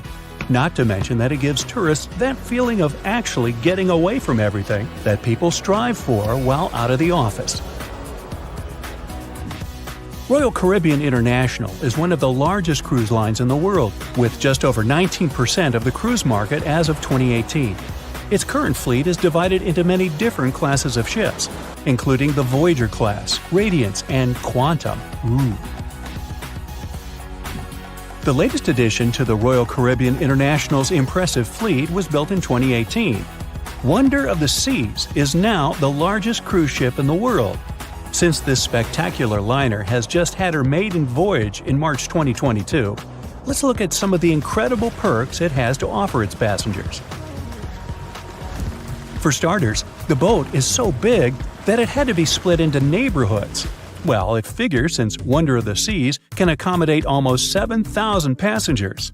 Fond of New York? Well, no worries. Wonder of the Seas has a central park of its own, with an estimated 10,000 plants to check out.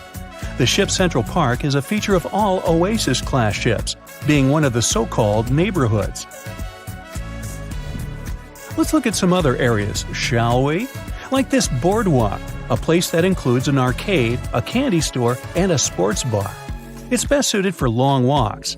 There's a pool and sports zone on Wonder of the Sea. These areas feature the ship's numerous pools and hot tubs. There are many activities to check out on the sports court. Then there's the Royal Promenade, or Promenade if you prefer. That's the main road on Wonder of the Seas, with bars, lounges, and places to grab a cup of coffee, or a luxurious latte. The entertainment neighborhood is the focal point for leisure activities on the ship. Here, guests can find a comedy club, an ice skating rink, and even a theater. The spa and fitness area is a tranquil zone with a huge array of treatments available.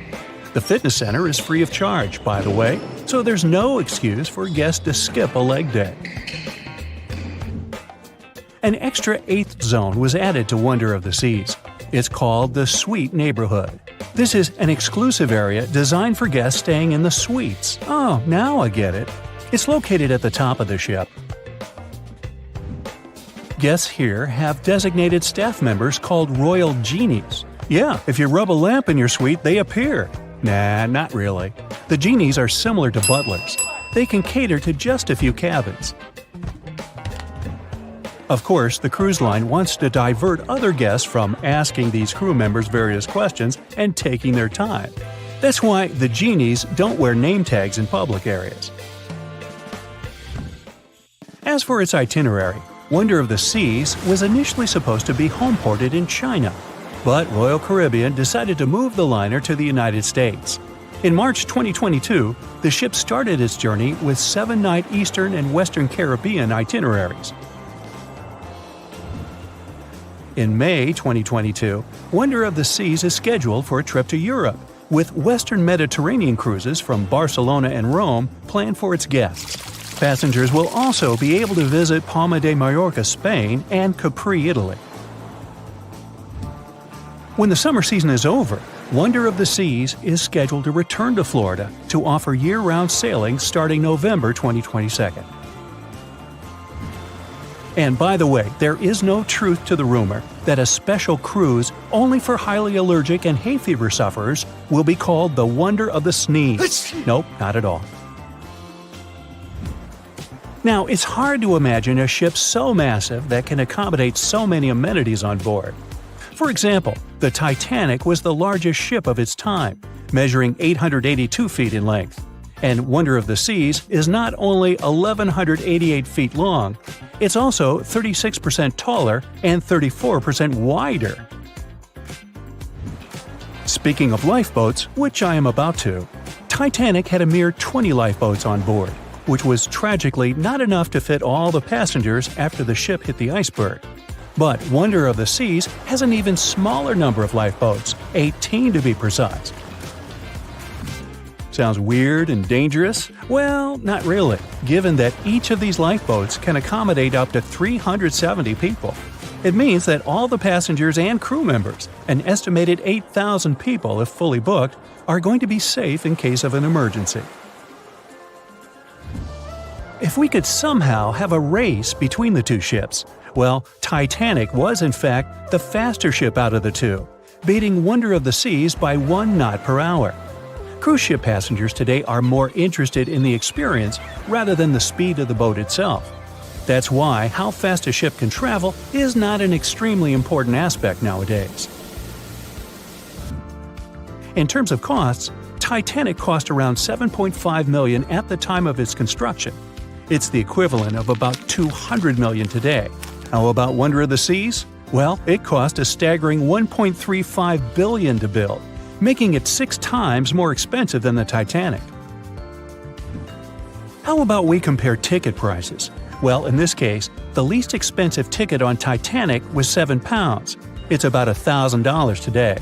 The cheapest ticket on Wonder of the Seas is currently $423, but prices may vary depending on the location, season, itinerary, and how much you tip your Royal Genie. And I know you were going to ask, how about icebergs? Well, Titanic steamed in the frigid North Atlantic, where you had to be on the lookout for those. Wonder of the Seas will be cruising the balmy Caribbean, where the worst thing you can hit on is 17 and blackjack. Oops, busted. Anyway, set side by side with its other sisters from the Royal Caribbean fleet, Wonder of the Seas is equally as impressive. The company's earliest ships could host about 2,500 people. This included passengers and the staff. Such ships were Splendor of the Seas, Legend of the Seas, and the smallest of them all, Thumbelina of the Seas. No, wait, that should be Empress of the Seas. Oops, my bad. The largest ships in the company's fleet can now house about 9,000 people altogether. That's almost 3 times the size and capacity of the earlier liners. Wonder of the Seas is one of them, as well as Harmony of the Seas and Symphony of the Seas. Are you seeing a pattern here? Yep, if you ever encounter a ship with "of the Seas" in its name, it's safe to assume it belongs to Royal Caribbean. But if it's a can of tuna, it might actually be Chicken of the Sea. Hey, I like tuna! Now, choosing between cruise ships based on their size is like wondering if you should visit your local museum or the Louvre in Paris. It all depends on your preferences. Some families prefer small settings. Others are fan of large spaces that can provide everything they need. Historically, it's equally as exciting how far we've come in terms of maritime transportation. The SS Royal William, for example, was the first boat to ever make a transatlantic voyage almost entirely steam-powered in 1833. And it was a mere 160 feet long and could house roughly 155 passengers. And if the seas were calm, then they were housed less roughly. Similarly, the first modern megaship in the world was the MS Sovereign of the Seas. Launched in 1987, it was only 888 feet long and could carry a little under 3,000 passengers. Size and capacity are not the single improvements added to newer cruise ships out there. Recent technological developments in artificial intelligence and facial recognition have allowed cruise operators to ensure faster, smoother boarding for passengers. If, in the past, it took from 60 to 90 minutes for all passengers to board a ship, nowadays, cruise ship operators manage to get people comfortably settled in less than 15 minutes. Now, I'm sure you're already eager to book a ticket, but let's look into some of the more interesting activities you can try on board Wonder of the Seas. This way, you'll know what you're getting yourself into. All Royal Caribbean ships have loads of artworks available for their guests to enjoy. But Wonder of the Seas goes above and beyond, even featuring statues of astronauts in key locations around the ship. You'll find the first astronaut looking through the glass at the promenade, while a second one is busy rock climbing at the boardwalk. The third and last astronaut is more of a movie fan. This statue can be found near the movie screen sitting area. Going astronaut sightseeing is proving to be quite the experience among guests. In the areas with no access to sunlight, Wonder of the Seas features virtual balconies. In case of bad weather, guests can still have a feeling of the outdoors, but without having to hide from wind or rain.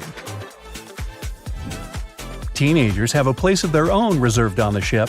There's a special club with a private hot tub, selfie area, games, and comfortable seating.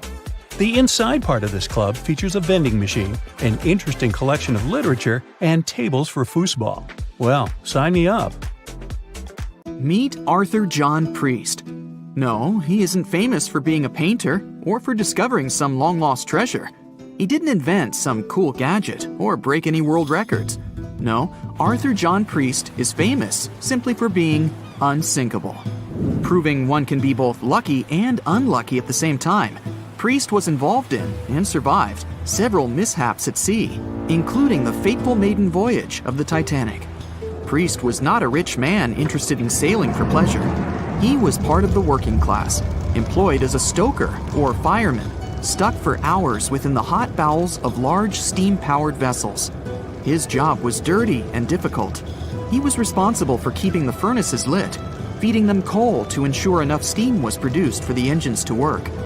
He had to be careful about not overheating the system or setting fire to the whole ship. The furnaces had to be carefully watched and constantly fed. He breathed it all in a while, working and fighting with the sweat and the dirt. He would often work shirtless because of the heat and was always covered in black coal dust. And when he finally had a break, his shared living quarters were nearby in the same part of the ship. He must have been good at his job, though, because he had no trouble finding work.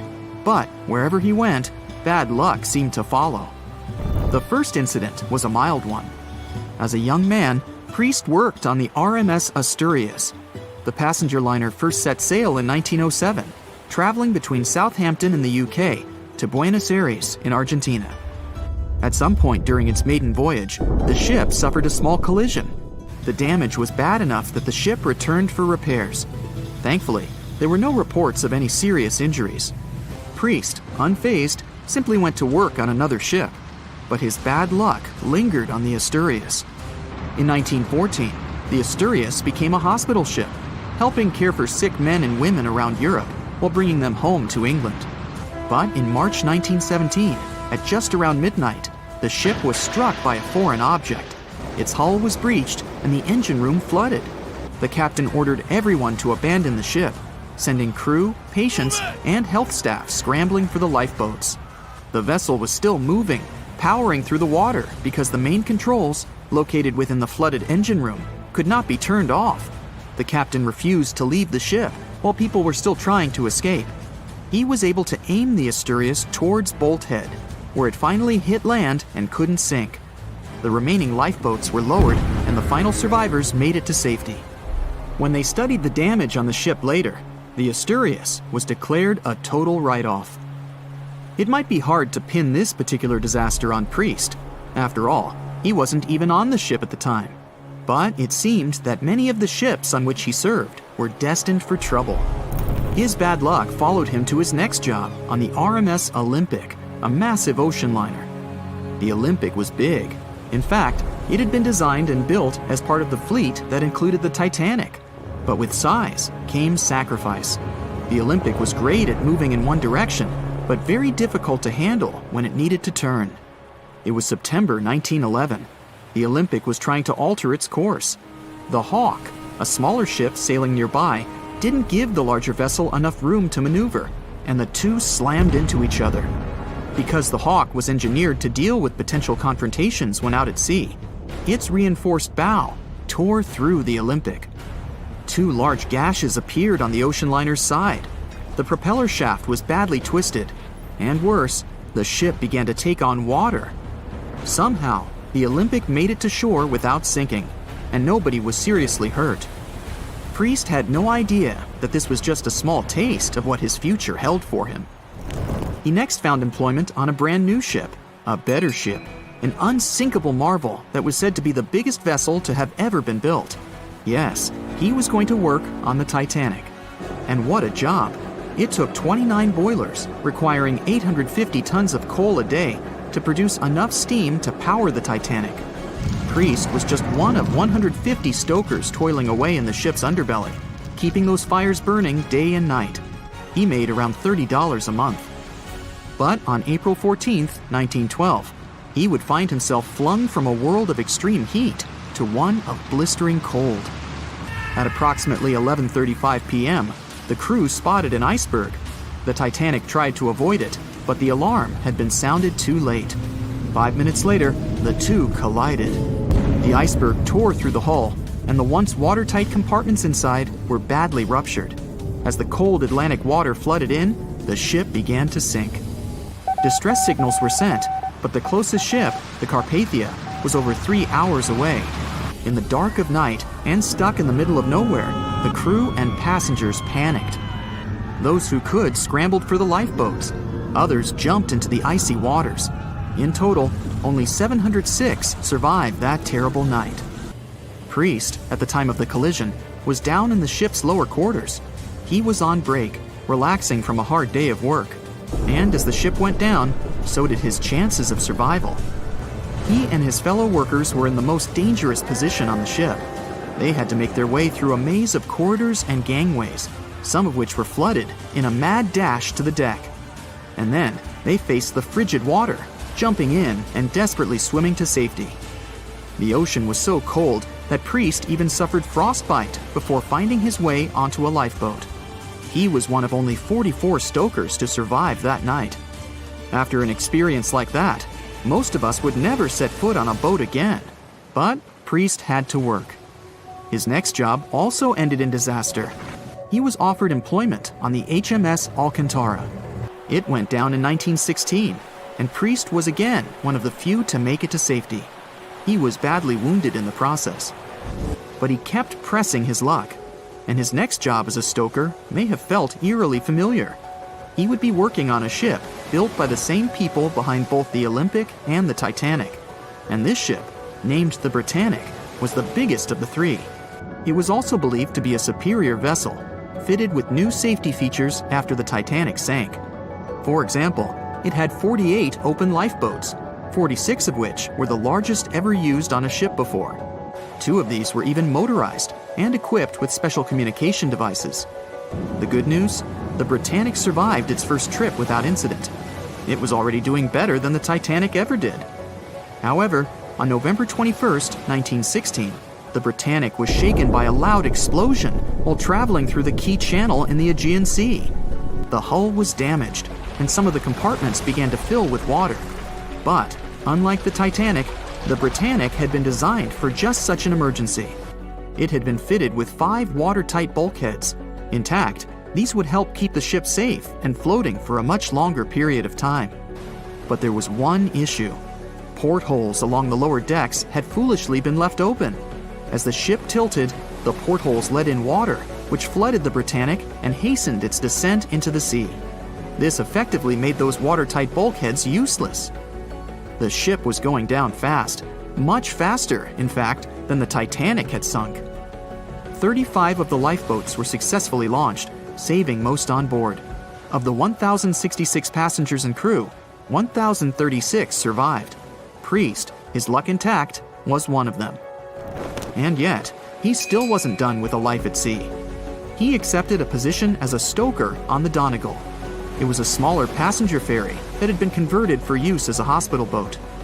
In April 1917, it was struck by a foreign object while fleeing an unsafe situation, and though he suffered from a head injury, Priest was again one of the survivors.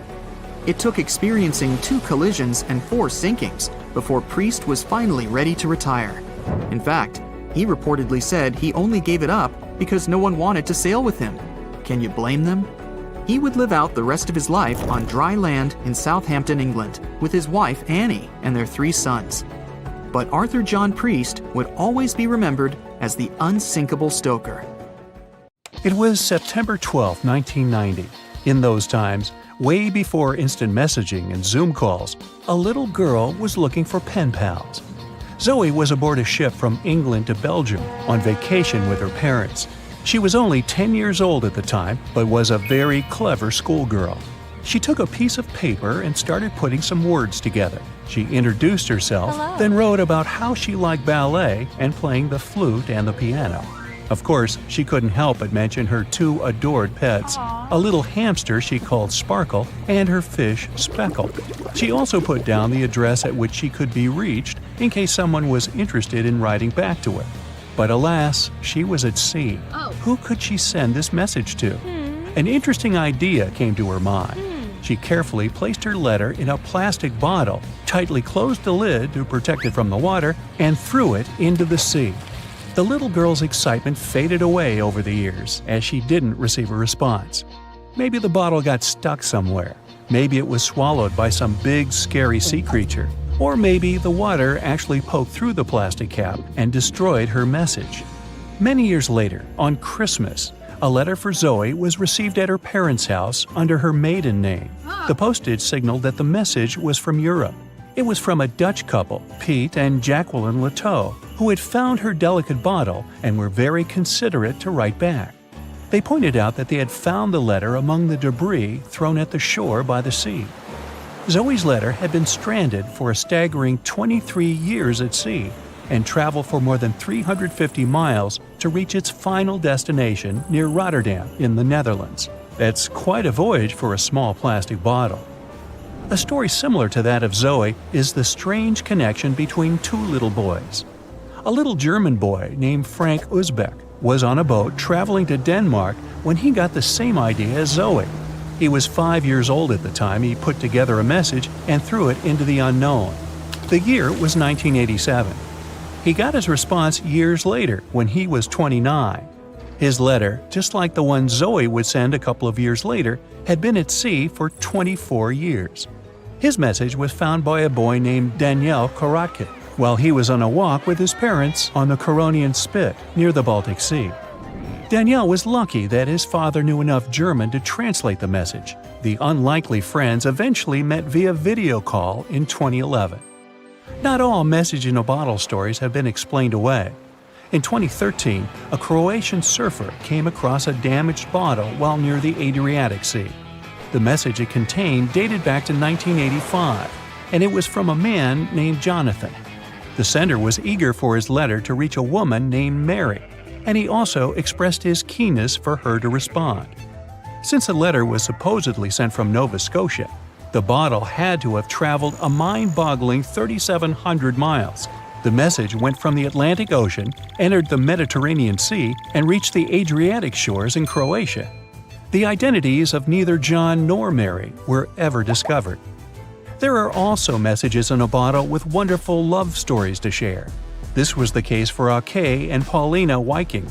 When Ake, a lonely Swedish sailor, placed a letter in a bottle and threw it in the Mediterranean Sea, he had no idea the piece of paper would eventually reach his future wife.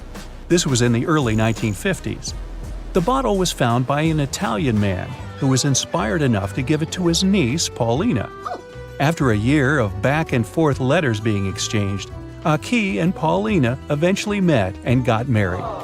Having decided to share their story with the world, they became somewhat of a celebrity couple for the time. They even shared video footage of their wedding with the world, and their story was featured in a bunch of newspapers. This fortunate event started a movement between young people looking for love, increasing the number of messages being thrown out at sea in search of a fairy tale ending.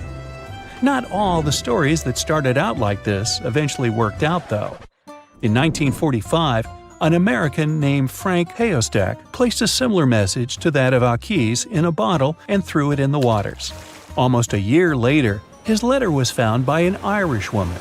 Her name was Brenda O'Sullivan. Their years of correspondence soon caught the attention of the media at the time, but their friendship never flourished because of the added pressure. They eventually met in person when Frank traveled to Ireland, but he didn't stay for long, and they eventually got out of touch with each other. After Titanic met its strange ending, many bottles containing secret messages started to surface. Almost all of them proved to be counterfeited, apart from one letter. Years after Titanic had sunk in the icy Atlantic waters, a bottle was found on the Irish shores. It was supposedly from a man named Jeremiah Burke, and to this day, it is considered to be the only genuine message in a bottle originating from Titanic. The piece of paper simply stated the sender's name and the location, the Titanic, accompanied by the word goodbye. Since the date has washed away, it's difficult to estimate whether the note was sent before or after the ship had hit the iceberg. The common understanding is, however, that since Jeremiah was looking to relocate to the U.S., he was merely sending his last symbolic regards to his family and friends back in Ireland. This simple way of meeting and sometimes corresponding with people has turned into a hobby for a man from a Canadian province named Prince Edward Island, located east of the U.S. state of Maine. This man, Harold Hackett, claims to have sent over 4,000 bottles into the Atlantic Ocean since 1996. He also claims to have received many responses from all over the world, including letters from people in Europe, like France and Germany, but also from the Bahamas or even Africa. This unlikely pastime earns him about 150 Christmas cards from his pen pals each year. To this day, he refuses to add his phone number to any of his letters. This way, he ensures that if people ever want to contact him, the only means of doing so is via a written letter. He's also studied the best times to send the messages in the water based on the direction of the winds and the currents. Now, some bottles spend a whole lifetime at sea after being cast away by their sender. It was the case for a British man that wrote a message and placed it into a bottle before throwing it in the English Channel in 1914. His name was Thomas Hughes, and he wanted to direct the message to his wife, but was polite enough to write a letter to whoever got their hands on the bottle first, asking them to redirect the piece of paper accordingly. The bottle didn't reach his wife, since it was found 85 years later on the Essex coast. The man that stumbled upon the bottle was kind enough to reach out to the family and place the message in possession of Thomas's daughter. And 85 years isn't the longest time for a small bottle to be cruising the waves. A scientist named Hunter Brown was studying currents in the North Sea when this idea came to his mind. He placed the same message in almost 2,000 bottles and requested the unlikely recipient that they write back with the location of their discovery. He thought this method would help him better understand the layout of the North Sea currents. A bottle was found about 11 miles from its original departing location after 97 years. To this day, more than 300 of the original bottles relating to Hunter Brown's project eventually made it to the shore. Not all of the messages that were found in bottles got replied to via physical letters. Oliver van de Walle threw a bottle containing a letter on the English coast while he was on vacation with his family. He was 14 at the time. 33 years later, a woman reached out on Facebook claiming she had gotten his message and tracked him down through his social media profile. At first, he hardly remembered having placed the letter in the bottle, but he eventually recounted the events, even the fact that he sealed the bottle with candle wax to make sure it was leak-proof. And then there's Christina Aguilera and her bottle. No wait, hers is about a genie in a bottle. Okay, never mind.